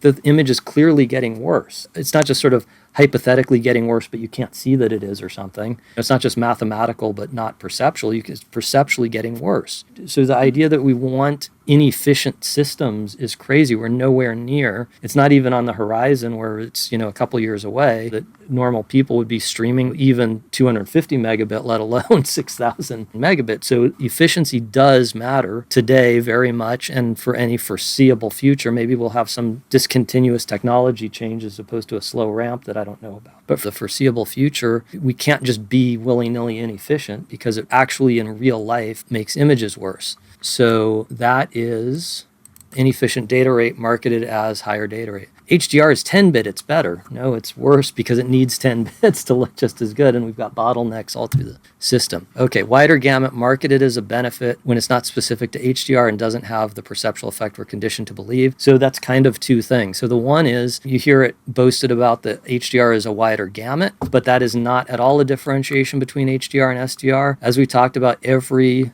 color space has its definition of its primaries, and the gamut is just whatever those primaries are. So I'm sure everybody here has seen this before. Maybe some people have a clearer understanding than others as to what this thing means. This is called the CIE hull, and it's a map of all the different chromaticities recognized by humans. So it's the hue and saturation without the luminance, so it's just color. And when you're looking at a scene in real life as opposed to on a monitor, there's many different combinations of photons can make the same color. Like there could be one blend of photons that looks exactly the same to our eye as another blend of photons. And those will be at the same position on this map because they're the same color. But when you're making colors with the monitor, there's only one blend that'll make any specific color because the monitor is just a blend of 3 illuminants. So for a given color space, we've defined what those primaries are, right? In 1886, they're the corners of this triangle. If you turn the blue on, if your triplet, that triplet that's going out to the monitor is 001 for blue on and the other two off,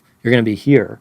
And if you crossfade from blue to green, you're going to go along this line to here, green to red there, and then red to blue there. But then if you start cross-fading all 3 of them, if they're all up, you can make any color inside of here. That's what we were talking about, was with the exception of edge cases, the color spaces are interconvertible because you can make any color that's in the gamut. If you do the conversion right, it'll build the pixel right, and you'll make the same color. So this is the Rec 1886 primaries, and those are the primaries that they boast are wider primaries for HDR that are in the Rec 2100 document. But guess where the Rec 2100 document gets them? It says, hey, use the primaries from Rec 2020. Which is SDR color space. Of course you can have these primaries and have SDR because the primaries are just the primaries. If you say they're here, here, and here, instead of here, here, and here, then they are. That doesn't mean that you need the y-axis of the transfer function to go from 0 to 10,000 nits instead of being relative. It's just 2 separate things. So it's true that Rec 2020, although it's a codified color space that has its own one of these documents, and we use it for the primaries for Rec 2100 and all that, it's true that it's not really implemented, like we're not really using it for anything. But the thing is, it exists, it's codified. So not only hypothetically, but even already implemented, SDR, of course, you can just say the primaries are wider and then they are. And we've already done it. It's Rec 2020. So wider gamut is not a distinction between HDR and SDR, obviously, but somebody could say, okay, Steve, I get it. You can have SDR that's wider gamut, but we don't. There's no pipeline to the final viewer that's Rec 2020. It's Rec 1886 or it's Rec 2100. So if I want a wider gamut, then I need to go to Rec 2100. Anyway, I know it's 2 different things, SDR versus wider gamut, but they go together. If I want one, I have to take the other. That's why I want to point out that not only is wider gamut not specific to SDR versus HDR, but that it doesn't have the perceptual effect we're conditioned to believe. Because I've heard this over and over again where people think they're going to have richer skin tones or something. Like I've literally heard people, not just abstract creative people like a producer or director, but I've heard somebody that works as a technical job in post say they think they're going to get richer skin tones with a wider color gamut. But this is absolutely false because of what we've already been seeing again and again, which is these look exactly the same on both of our monitors here. And if I go back and forth on the viewers for the people watching the recording, they don't look sort of the same. They look exactly the same. So of course you can do something wrong. Like if you accidentally piped something with Rec 1886 primaries into a monitor that expected Rec 2020 primaries, it would look like that. But again, both of them can do this, right? The HDR and SDR still look exactly the same. They just look wrong. This wasn't what it was supposed to be. So sure, you can make a mistake, but this is, again, like saying my living room in meters is 21 meters and in feet it's 21 feet. You just did something wrong. So if somebody wanted it to look like this, I don't. This was my movie, and I don't want it to look like this. That looks bad to me. But if you wanted it to look like this, you can do it perfectly well in the narrower gamut. You can do it in either because it's perfectly convertible. Because everything within the gamut is perfectly convertible. And none of these skin tones are anywhere near the gamut edge, not even those more saturated ones. So both of them can perfectly well show this. So you're not going to see richer skin tones because of the format. Again, if you convert correctly instead of incorrectly, they're going to look exactly the same. And if you do convert incorrectly, then that's not an attribute of the format. That's an attribute of being inept. Because again, everything within the gamut is perfectly convertible. But it is true, if something is in the Rec 2020 gamut but out of the Rec 1886 gamut, it actually would be true that it's not perfectly convertible. You can get the closest color that the other color space can make, but you can't get exactly that color. But let's look at what that really means. Let's look at what kind of pixels even might be inside of Rec 2020 but outside of Rec 1886. So this is a plot of this shot. Where are the different areas of the frame in the CIE hull? So clearly whatever is red, which is probably this stuff here, even that's not at the gamut edge, but his skin tones are going to be somewhere in here. You're nowhere near the gamut edge. You're not limited from having more saturated skin tones. The fact that this is his skin tones is because that's how we wanted it to look. If we wanted it to look more saturated, we would. It doesn't look more saturated because it's in a format. The format's perfectly capable of transmitting these. Even this shot with fire is not at the narrower gamut edge. None of these shots are even anywhere near the gamut edge. They can get much more saturated. Okay, this one has a few pixels in these super green LEDs that are getting, this thing's not even on it, but it's getting to it. But the skin tones are nowhere near the narrower gamut edge. And then even a shot like this, keep in mind too, this is not like most shots, right? I mean, this is like a very specific thing. But even a shot like this is what we were after. This is our author's intent. And yes, there are a few pixels in here that are up against it. But there's lots of other very red pixels that aren't. And when we were authoring this, I didn't wish it could be redder, but this was a limit that I couldn't get past this redness.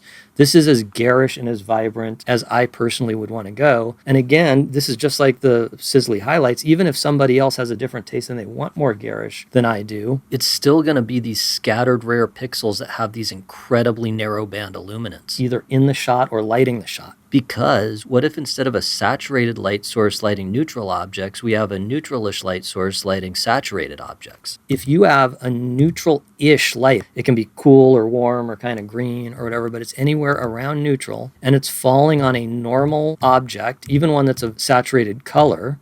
Like this one has a lot of different saturated colors in it. With the cereal box, has blues and there's reds and stuff. Now, when we render colors on the screen in a final movie like this, we don't do it photometrically correct. We're not even trying to make them the exact same color that they were in real life. We're trying to make them close enough that you know what it looked like, but more beautiful and artful. But any realistic and or generally artful rendering of neutral light falling on anything reflective, not just skin tones or white walls or gray cards, but even things like the blue of his shirt, all these different colors in the cereal box, the cyan in this poster, the red in this poster, because they're all reflective colors, you're never going to be near the gamut edge. So it's not a limit on anything like that. And if somebody's saying they're getting different skin tones, that's absolutely absurd. Just to really drive that home, this shot is a great example because, again, we're looking at a fully uncompressed master quality image. It has my color transformation that I like to prepare the image for viewing, but it has no color grade yet. And when we actually graded this shot for the movie, to my taste, this was too much. So she's got a sodium colored light on her. I mean, look how orange she is. So to my taste, it was too much. And in the final grade, we actually pulled back on this. So if somebody's saying they want rich, vibrant skin tones, I mean, this is way too much. And look at that. You're nowhere near the gamut edge. You could go even more vibrant. And in fact, I can do that right here. So if I do this, so it's already pretty garish, and I can take it to pretty fully obnoxious. And yet, look at that. I'm still not at the gamut edge. still not touching the narrower SDR gamut edge. So this idea that you need a wider gamut for anything like skin tones is crazy. This wider gamut stuff is not applicable to skin tones or anything like them. It's only applicable to outliers like super narrow band emissive lights, like a very, very saturated illuminant, not a neutral illuminant on a brightly colored object.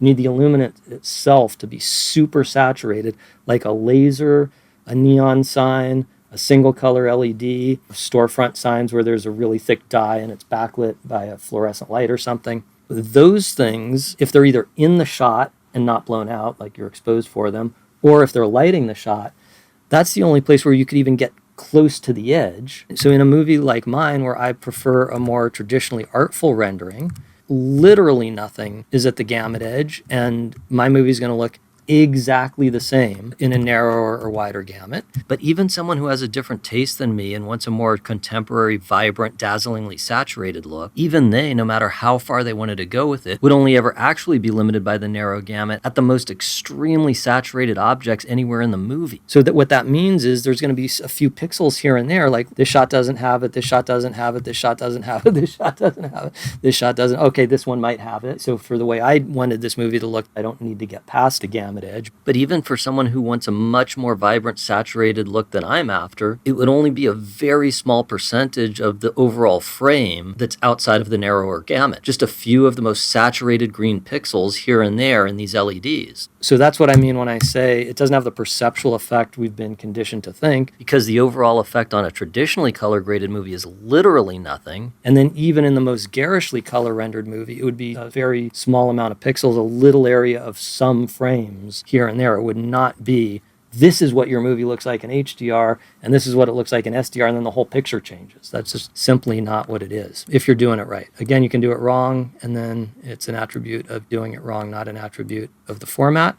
The next one is, a standard that's not standardized doesn't work. Patches that merely fix what's broken are marketed as premium services. So earlier when we were looking at this thing, I said it's nominally absolute, and I said that later on we're going to talk about how it's not actually. Nominally, the format's absolute, but we see that it's actually not, because when consumers have their expensive HDR TV at home, guess what? The knobs for changing the overall luminance aren't locked out. So it does actually go up and down. Also new TVs, there's a bunch of models that have sensors for the ambience and they adjust to it. So it's not even doing what it's supposed to do, which is absolute, which ironically is good. I think it shouldn't be absolute, but the problem is the format is supposed to be absolute. And then of course, also because it's absolute, if it sends the number 0, the monitor is supposed to literally be fully black. And if it sends 1, it's supposed to be 10,000 nits, and almost no monitor can do either of those. So if the monitor is not going to do what it's asking, and especially if you put something really high up here, the monitor has to figure out what to do, which seems like a bad way to do it, because a color space should communicate the author's intent, not communicate nonsense and then have the monitor guess what it's supposed to do. So it's not like it's nominally absolute, but it's actually relative. It should be relative.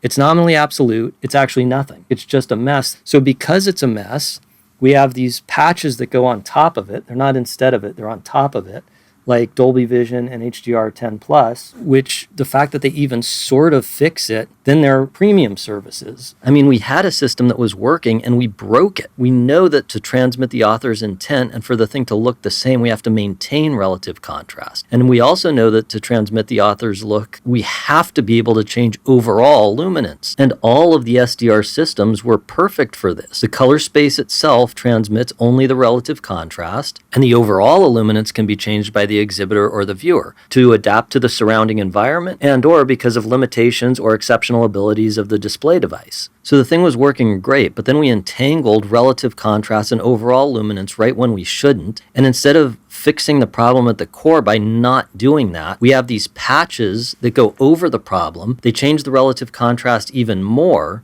but they at least fix it so that the thing doesn't look totally messed up. And then we have an imperfect patch on a problem that never should have existed, sold as a premium service. I don't mean to disparage Dolby, because they didn't make the problem. They made a solution, and at least, I actually have some complaints with how they did it, but at least they have a fully packaged thing that does work within its own thing. I'm going to tell you some things that I disagree with how they do it, but at least it actually works, because HDR on its own doesn't. And also, when I say I don't want to disparage Dolby, I really do think they have really smart people there, and maybe they can also take the lead in whatever this next thing to get this mess behind us is. Maybe they can help lead the way on that.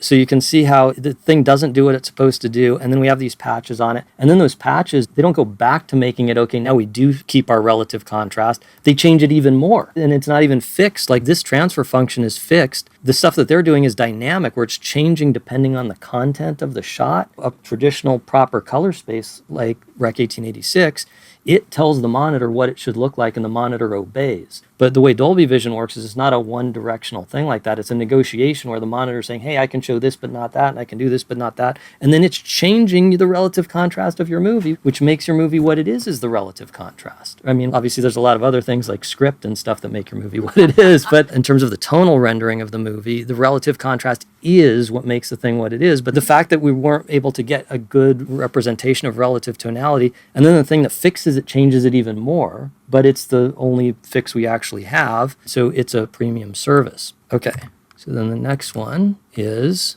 edge cases and outliers marketed as the crux. So we actually already talked about these separately, but I just want to put them together, which is we saw that the only actual practical difference, not stuff that's just double talk. The only thing the HDR can actually do in practice that SDR can't is it can punch through the ceiling right now because it has an artificial ceiling and SDR doesn't with your highlights. And two, the implemented HDR, when it's not a thought problem and it's real life, the implemented one has wider gamut than SDR. That's literally it. But as we saw, these are total edge cases. So in a movie like mine, the way that I personally like my tonal and color rendering, 100% of the pixels in the whole movie can be shown exactly how I authored them and how I wanted them in both formats. It's not like some of it's in the gamut for the one and out of gamut for another. And it's not like some of them are blowing through that artificial ceiling, so I can't do it in SDR. So for a movie like mine, literally every pixel in the whole movie is perfectly convertible. But even for movies that do want to go super garish, we've already looked at this, it's only certain pixels here and there. It's not like the crux of the whole thing. They can do things like this. And if it isn't something like this, if it's the whole shot, that isn't applicable to SDR versus HDR. It's just a different look. So a shot like this, they can do that.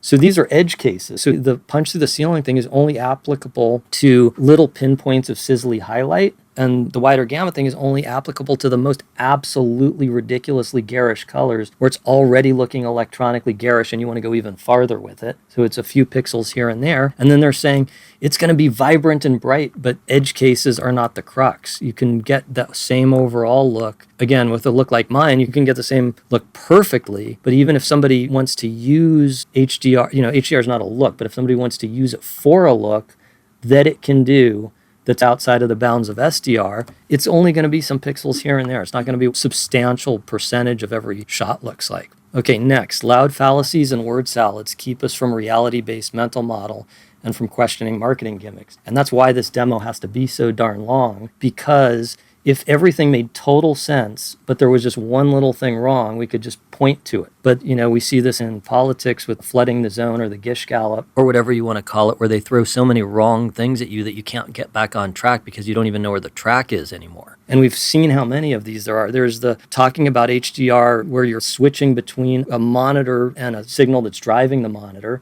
and in the middle of a sentence switching between those without saying you are, or confusedly lumping them together. There's saying SDR is 100 nits, saying that HDR, the overall luminance, is quantified by the single brightest pixel, making it sound like inefficient use of the data rate is an advantage. All of these things we've been looking at, look how many of them there are. And then there's even one we haven't even talked about yet, which is one thing that I've heard multiple times from HDR upselling hucksters saying, well, we have to change your relative contrast because it's a 2 million to 1 contrast ratio instead of a 2,000 to 1 contrast ratio. So they're saying this stuff that's supposed to scare you that the outer contrast ratio is so different that something else different has to happen. But the thing is, this is not a way to quantify literally anything meaningful perceptually, because the outer contrast is dividing the brightest pixel by the darkest pixel. But all these monitors are so good that the black is almost zero. And when you divide by zero, that's undefined. And as you approach zero, you just get comically big numbers that don't mean anything. Because if I had a monitor that could go from 1/1,000,000th of a nit to 1/1,000,000,000th of a nit, that would be a 1,000-fold change by their definition. But literally, you wouldn't be able to see that. Nobody can see the difference between that. And just to actually look at that, not the trillionth and billionth, but some other comically big numbers. Okay, so I'm going to make a change here. See that change? I can see it, and I'm not saying it's not there. It's kind of subtle though, right? It's getting a little milky. So based on that definition that they've got going there, that is a 1,000-fold change in the contrast of this shot, because the white is staying the same and the black is going from 0.0001 to 0.1. But I mean, we see why that's absurd. So they're saying that is a 1,000-fold change, but that is a 2-fold change. I mean, this makes no sense. It sounds like it's quantifying something perceptual, but it's not. It's just nonsense. There's no reason to divide the brightest pixel by the darkest pixel. It doesn't tell us anything. What we're tuned into is an overall luminance, not the brightest pixel divided by the darkest. And I'm not saying that's invisible. Some movies, they like a small lift to their blacks and some don't. I'm not saying it's nothing, but that's just a minor decision in the rendering. There's nothing perceptually that's changing by a factor of 1,000. It's just a deceptive framing. Okay, so that's the word salad section. Gish Gallop, flood the zone. Okay, the next one. Conditioning us to think that the photographic look is dictated by the format rather than by the filmmaker's intent. This is what your movie looks like in SDR, and this is what it looks like in HDR. Even though this is coming up here as a bullet point, it's sort of the whole thing, because HDR is a format, it's not a look, and the author should be able to decide whatever their movie looks like, and then the format transmits it. Again, just like when the architect designed my living room, they design it, and then you can use meters or feet to transmit it to the builder. That doesn't make it come out different, that's just how you transmit it. So the filmmakers should be able to decide, but in real life, not theoretically, we have all the way from shooting, post, to the final consumer, thinking that it has to look different. They're being told this is what your movie looks like in SDR and this is what it looks like in HDR. So we've got cinematographers and gaffers standing on set looking at two monitors that look completely different from each other with different overall luminance, and they're lighting to both of them. I mean, this is absolutely absurd. Why don't you pick which one you like and then make the other monitor look like that? You know, if you're the author of this, not the format. The hilarity is, if it actually did that, it'd be an even more problematic format than it actually is. It just changes whatever you give it. That would be like if the Postal Service advertised that we never deliver to the address you put on your letter. We only deliver it to a better one. But if I'm the author, the best thing you can deliver is what I asked for. Not to say, no matter what gets ordered up, something else is going to get delivered. The thing is, it actually doesn't do that. The reason we're looking at two totally different things is not because of the format itself, but because of these misconceptions about it. And that happens all the way down. So you've got it on set, you've got it in post where people are color grading with two totally different looking monitors next to each other. And then you've got it with the consumer where people will buy two discs of the same movie and then go complain on message boards that they do look the same. So this disc has successfully shown you what the filmmaker decided, and you're complaining that they're both successfully doing it. You want one to do it wrong. So this problem's going all the way down from the very beginning to the very end. And again, I apologize for how long this is, but I promise this is the only bullet point that has this. This bullet point also has sub-bullet points. So the first one is using faulty conversions between color spaces. So this can happen for a few reasons. One is just obviously there's so much confusion as we're talking about, and it's hard to just do things right, and somebody can just make a mistake. And also, the reason I'm advocating all this stuff is because some of these concepts aren't there. Like, it actually might be a little ambiguous how to convert perfectly between the two if you don't understand A, the idea of scene white, and B, the idea that SDR is not actually fixed at 100 nits. So there's that, just it actually is a little bit difficult to navigate the world. So somebody might just do it wrong. It's nuanced. And, another reason is, although there are tons of really smart people that know their stuff out there, like our colleagues here at Photochem, there's also a lot of con artists who just say the word color science, but they're just twiddling some knobs that they don't understand in some software that they bought, and they don't really know what's going on. Another one is confusing color grading style with format, which in a way is sort of restating the problem itself. Here's your movie in HDR, and here it is in SDR. But that's not a mistake that this is sort of a restatement of the premise, because it is a feedback loop. People are told HDR looks different, and then they have to make it look different, so they grade it different. And then they say, see, HDR looks different, and then you grade it different. But it's just two different grades. You can do that in either one. That's not an attribute of HDR as a format or SDR as a format. It's an attribute of just people grading things differently. The next one is falsely claiming that SDR is capped at 100 nits. So we've already talked about this several times, so you already know that's false to claim that. But I want to talk about it in this application, which is, I've seen this again and again.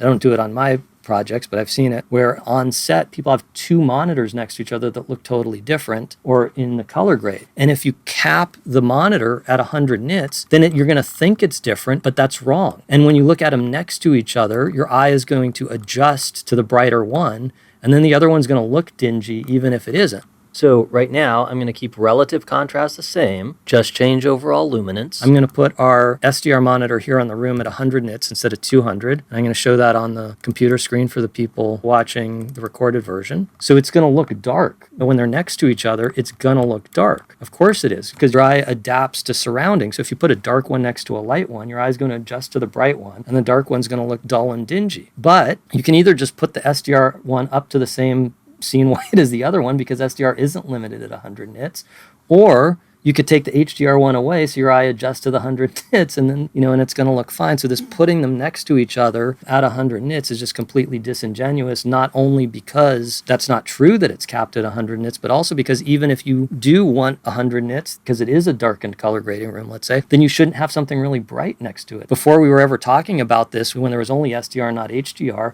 you wouldn't go into a darkened color bay, set it at 100 nits, and then put a light right next to it and shine it in your face and then start color grading. The 100 nits is explicitly for a darkened color grading environment, not for when you're looking at the monitor right next to something much brighter that's blasting your eyes out. It's just a disingenuous way to compare these things. Okay, next. Falsely claiming that photographic reproduction's tonality always has linear relationship with the photograph scene when in fact it never does. It's been understood for decades by color scientists in both academia and industry that for photography to be pleasing, it needs to not be photometrically accurate, but to be accurate enough so as to be evocative of what the original scene looked like. But then it also needs to be artful and not literal. So the photographic rendering is not only permitted to be artful as opposed to slavishly literal, but actually must be. But something that I've for real heard from people doing HDR upsell stuff, where they say something like, here's your movie in HDR and here's your movie in SDR, and they've just chopped all the highlights off of the SDR version. And I go, why are all the highlights chopped? And the answer is, well, because we can't show the contrast. This scene had a 10,000 to 1 contrast ratio, and we just can't show that. And firstly, as we saw, the outer contrast ratio doesn't mean anything, but also we always map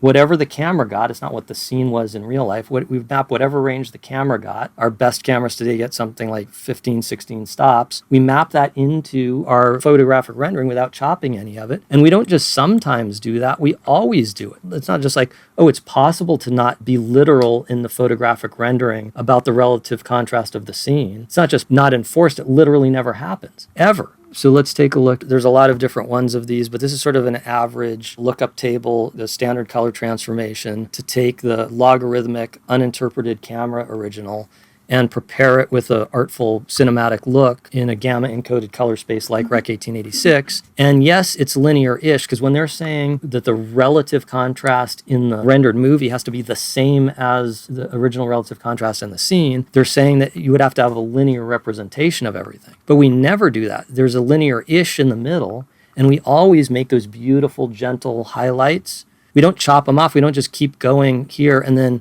right at the top, chop all the highlights above there. We lean them all in, and that's what makes it look beautiful. We do the same thing in the toe. And this is an average of a bunch, but this is a cinematic-ish one. But even a more clinical-looking broadcast video version of this is still not a straight line. It's still going to have some version of a shoulder and a toe. It's just going to be a slightly more electronic-looking one, but it's still going to have that. So we literally never do that. We always take all the information that the camera sensor got and fit it into our tonal range. We don't chop it off. And I just want to show, because somebody could say, and they'd be right, they'd say, well, Steve, you're graphing the wrong thing, because you're not graphing the relative contrast in the original scene to the relative contrast coming out of the monitor. You're graphing a logarithmically encoded camera file going to a gamma encoded image file. So let's do graph it the other way. And all that does is shrinks the bottom and expands the top. Now this is a graph of relative contrast on the original scene to relative contrast physically coming out of the monitor. And it still has the toe, straight line, and shoulder. But because we're graphing it in original linear instead of log, so it squeezes the units around. But of course it looks exactly the same. Okay, next one is falsely claiming that changing the overall luminance demands a change in relative contrast when the opposite is true. So we've seen this again and again where they're saying we have to change the contrast because it's so different. But no, what we saw as the opposite is true, is that what makes the thing recognizably itself is the relative contrast. The thing that you need to do if you're going to change the overall luminance to maintain the author's intent, you have to not change the relative luminance. We're being told because you change the overall luminance, that's a reason you have to change the relative. It's the opposite that's true. To preserve the author's intent, you better figure out how the relative doesn't change when the absolute does.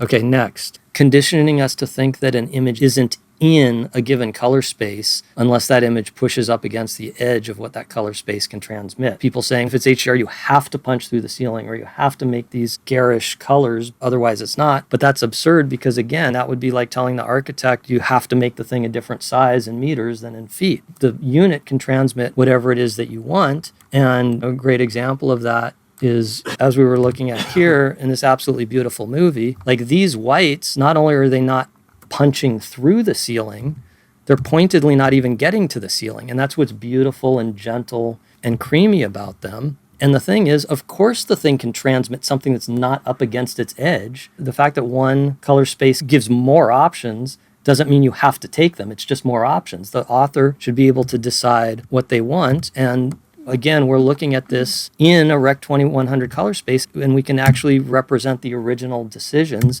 and we don't have to distort it and make everything more saturated, or we don't have to have caustically sizzling highlights or whatever. And just to go even another step further with that is HDR as a format, it actually is good enough, despite what people say, to transmit this image. We actually can transmit it. It doesn't make it into color. It doesn't screw up all the relative tonality. It doesn't make this white sky way brighter while holding these other things down. It's actually possible to transmit the whole thing. We don't have to be up against the edge of everything.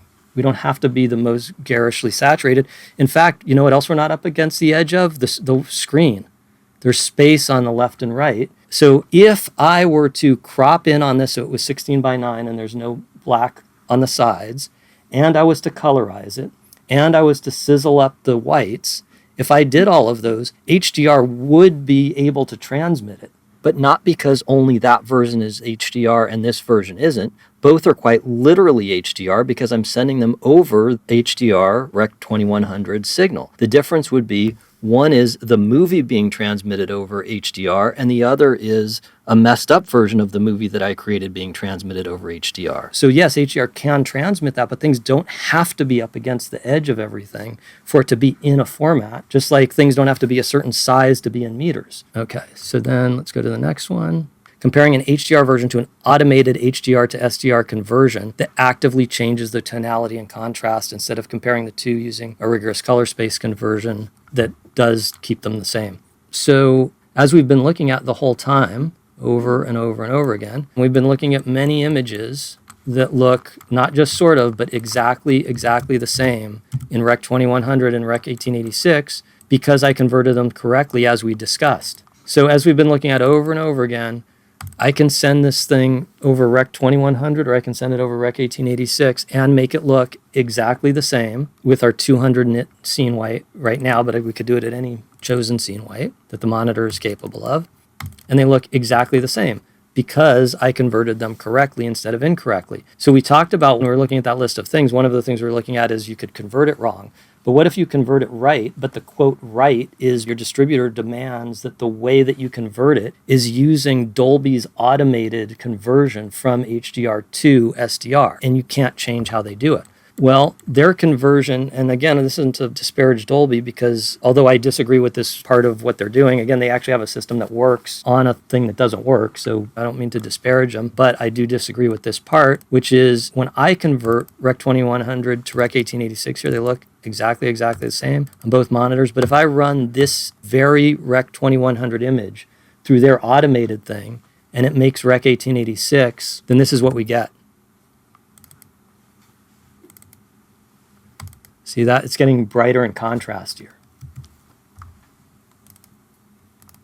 See that? So they didn't have to do it this way. They could have done it the way I'm doing it, but this is how they did it. And if you're doing that format, like if your distributor demands that you don't do your own HDR to SDR conversion, but you only give them HDR and then Dolby does the automated conversion, this is what's going to happen to it. It's changing all the relative contrast. Now, they do allow you to do a little bit of trim adjustments, but they only let you do simple overall things. You can't actually exactly counteract this shift. So that's another way that we're saying, here's your movie in HDR and here's your movie in SDR. Even though the reason these two formats look different, here isn't anything inherent to the format. It's a political thing that we're being forced to convert between the formats using a conversion that does not maintain the relative contrast, even though it's perfectly well possible to do so. And this particular thing can get even weirder. The thing is, these things aren't in isolation. All of these messed up things are happening at the same time. So they're also likely to be looking at it at 100 nits. So now these two are next to each other, and the one on the left looks brighter than the one on the right, but the one on the right is actually brighter in contrast, or because it's SDR and it can be any brightness. And the deceptive overall luminance shift is masking the very real relative contrast shift. So they do let you do trims, but besides the fact that they don't let you trim it perfectly to count,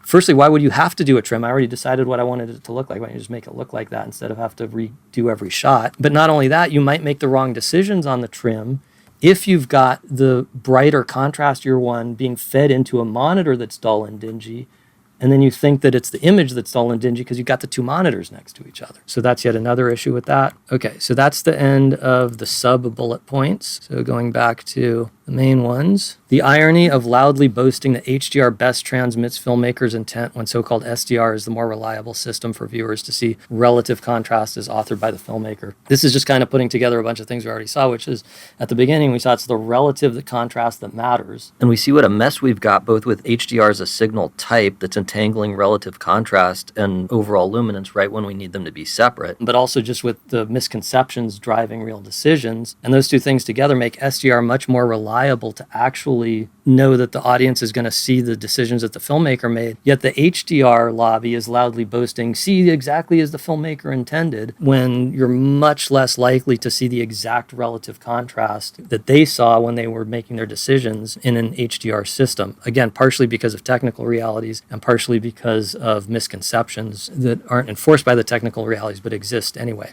So for the future, what do we do about this? So we've kind of already talked about this.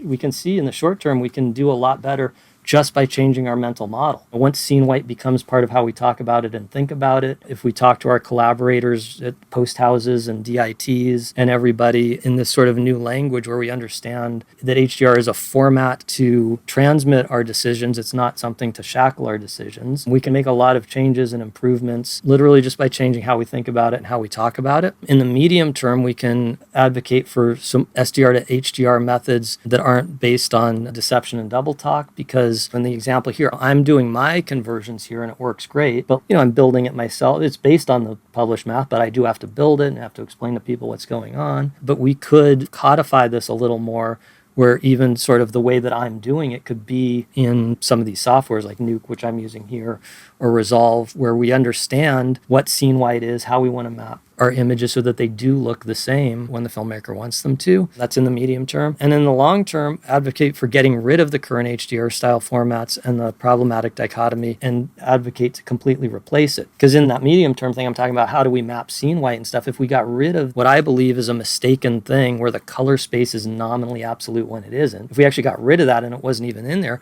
we wouldn't even have to figure out all this scene white stuff and complicated mapping scene whites and all that. Because instead of having a problematic system with patches on it, we would just get rid of the problem at the root level. So we could advocate for this new color space, which you could have a fantastic color space. It could be the next upsell gimmick. We don't have to sell it as going backwards. And what it could be, because remember, a color space is just those three things: primaries, white point, and transfer function. So check it out. This is what we could do. We could go back to a relative instead of absolute y-axis, a gamma style transfer function, doesn't matter which one. Almost all the white points are the same. There's only one color space and use as a different one, so the white point kind of doesn't matter. And then for the primaries, what we could do is we could go to wider primaries than Rec 1886, but not so wide as Rec 2020, because that's a waste, because we saw in the real world efficiency matters and nobody is going to the edge of Rec 2020. No real world movies are going out here, because in reality, monitors can't even show that. Like this really expensive monitor that we've got here that's top of the line, let me show you its physical primaries. What it can physically do is that. See, it's the one in the middle there, so it can't get to 2020 anyhow. So we're making our image file inefficient, because remember the analogy of we've got a fixed container, there's a bottleneck of the data rate,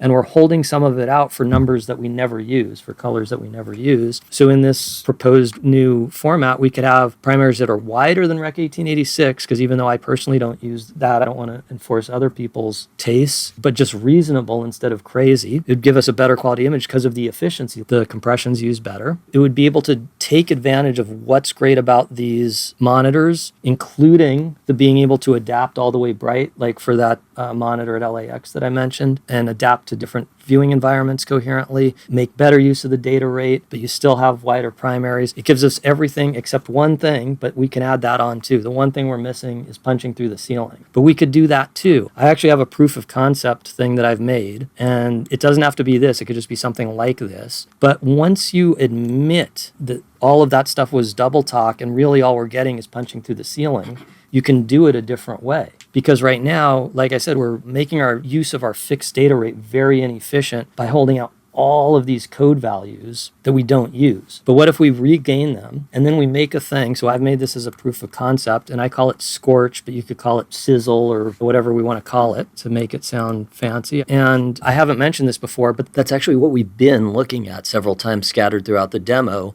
when I'm showing you these highlights punching through the ceiling. so in the real world, when people are doing these punch through the ceiling looks like this, again, I personally don't even do that on my movies, but the people that do, They can't get that look by just dropping one simple color grade onto the whole movie. because it just doesn't work on different shots. Because a one-size-fits-all approach just doesn't work, and you have to build it from scratch, shot by shot. Some shots where the bright part meets the not bright part is a hard edge. In some shots, it's a gradient. And then in some shots, the super bright stuff is neutral, and in others, it's got a lot of color in it or whatever. And usually, if you make a quick color grade that makes that look, it just doesn't work on everything. But I've made this thing that I call Scorch, but again, we can recall it Sizzle or Glint, or I don't know what you want to call it. But I've made this thing, And it's more complex and R&D'd than a simple color grade, and I actually have plopped it on everything. and it actually works on everything. It doesn't fall apart. We can put it on everything, and it works for that look. Peaks up the highlights. They really are getting 3.5 times brighter. It doesn't crush or clip information. Like in this shot, it has exactly what people sort of imagine, where without clipping any of the information that the camera got, it pulls out the details in the fire,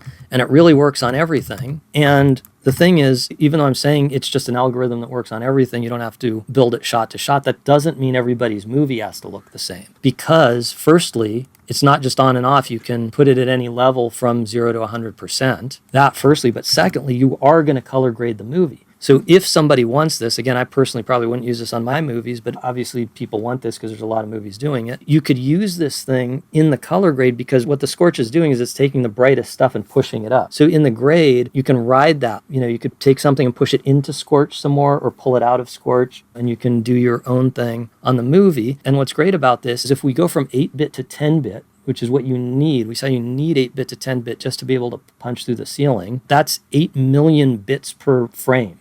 This is 8 bits per frame, or potentially 8 bits for the entire movie. You just say this is a 100% Scorch movie, or this is a 50% Scorch movie. So with that, we could reclaim the best of everything, the best of the SDR signal, the best of the HDR signal. You can still punch through the ceiling. You have your wider color gamut. We're not sacrificing efficiency, and you can advertise it as the new super diddly duper vision, or whatever it needs to be called to sound like something fancy. And it really would have a new thing to it. People make TVs, discs, streaming services, set-top boxes, handheld devices, all these people that want to upsell. This could be their next one after HDR. And the advertised benefit of an upgrade would actually be a real thing and not snake oil, because current TVs and other devices aren't set up to send and receive Scorch signals. That's just not in the current specification.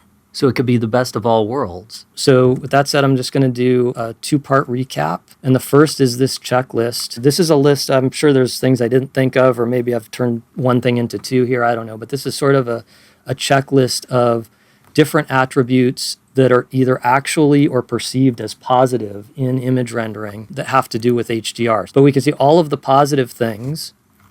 HDR is the only one that has negative check marks, except for that one trade-off of punching through the ceiling versus being able to use the monitor's brightness to adapt to the environment. So just to go through them real quick, can show full black if monitor is capable. Yep, descend to 0 and you get full black. That's not different between SDR and HDR. That's a difference between a good monitor and a bad monitor. If a monitor can't show black, that's a junky monitor, but that's not an attribute of the signal type, the color space. Can reproduce subtler increments of luma at any given bit depth. We saw that HDR needs 10 bits to be as good as SDR at 8-bit. Whenever you do apples to apples, all of the increments are coarser on HDR than SDR because it's not only going way above scene white, it's going way above any peak white that you could possibly use. It can reproduce subtler increments of chroma at any given bit depth. Same exact thing with luminance is the same for chroma. We've got this super wide gamut and we can't use the edges of it. So you're just holding out space and all of the increments are coarser. Faithful reproduction of relative contrast is authored by the filmmakers if the monitor is capable of it.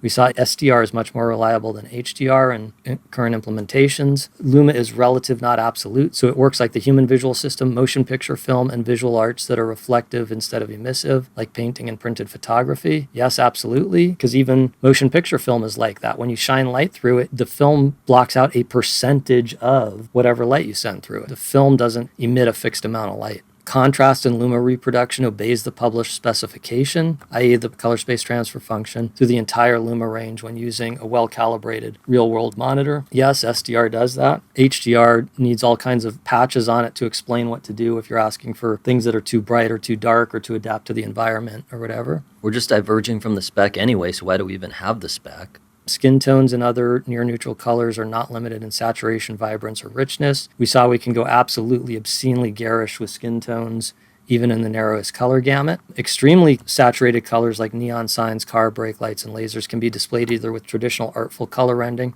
or with electronic garishness as preferred by the filmmaker. We can already make things too garish, as we saw we had to pull back for my taste. But what if you want to go even beyond that? What about super extra duper garish? Well, they can still both do that, but we would need to actually implement Rec 2020 or something for SDR to do that. So just at the moment, it's harder to do that in SDR, but that's not a real differentiation. Can display highlights either gently and artfully or more caustically as preferred by the filmmaker. We saw we can do a caustic look in traditional SDR, just not necessarily that exact punch through the ceiling one. We can do gentle highlights or sizzly highlights. So SDR can do either. HDR can also do either, but because of all the confusion and chaos, there's a perception that you have to do the sizzly ones. So it's actually limited by politics, even though it's not limited technically. But what if you want even more sizzly, poppy highlights than that? You can already do pretty sizzly, poppy ones that are a lot compared to a traditional cinema, but what if you want to go even further? That is one that SDR currently can't do, but a SDR type thing could do it if we added that scorch or sizzle thing that I mentioned, and then this would become a green check. But for HDR to do that, it's a trade-off where overall luminance, not just little areas of the frame, can take full advantage of the monitor's maximum brightness. And we saw that. And this one's also ironic because people talk as though HDR is brighter, but SDR can actually be brighter on any given monitor because you can put scene white all the way up to the max that the monitor can do, whereas with HDR you have to have an artificial ceiling so that you can punch through it. So you actually can't put scene white at the max of what the monitor can do. So that's the checklist part of the recap, and then we'll just do this one last bit, three-part recap. 1. HDR quality hardware advances are great and nothing but a boon to imaging. The complaint is with the so-called HDR signal types, the color spaces, that we're using to drive that hardware, and with the fact that deep misconceptions are major influences on real-world decision-making. When it comes to formats, i.e. color spaces, as opposed to hardware, with the exception of one thing, how we use the excessive screen brightness available, which is a trade-off more than an advantage. The things that are actually different about HDR compared to SDR are all detriments, not advantages, and they're only dressed up as advantages by misinformation.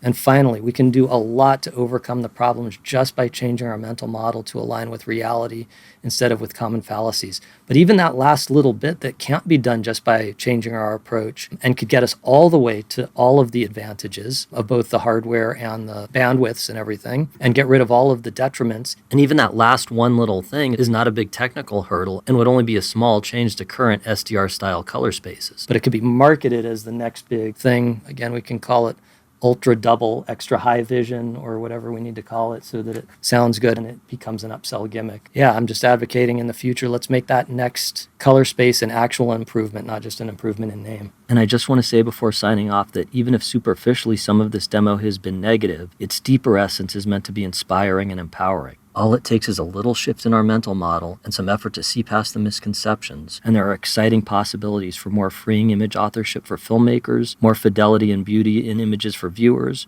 for a deeper yet more straightforward understanding of how imaging works, and hope for future color space standardization that could capture all the current benefits and more, with none of the detriments. Thanks for watching.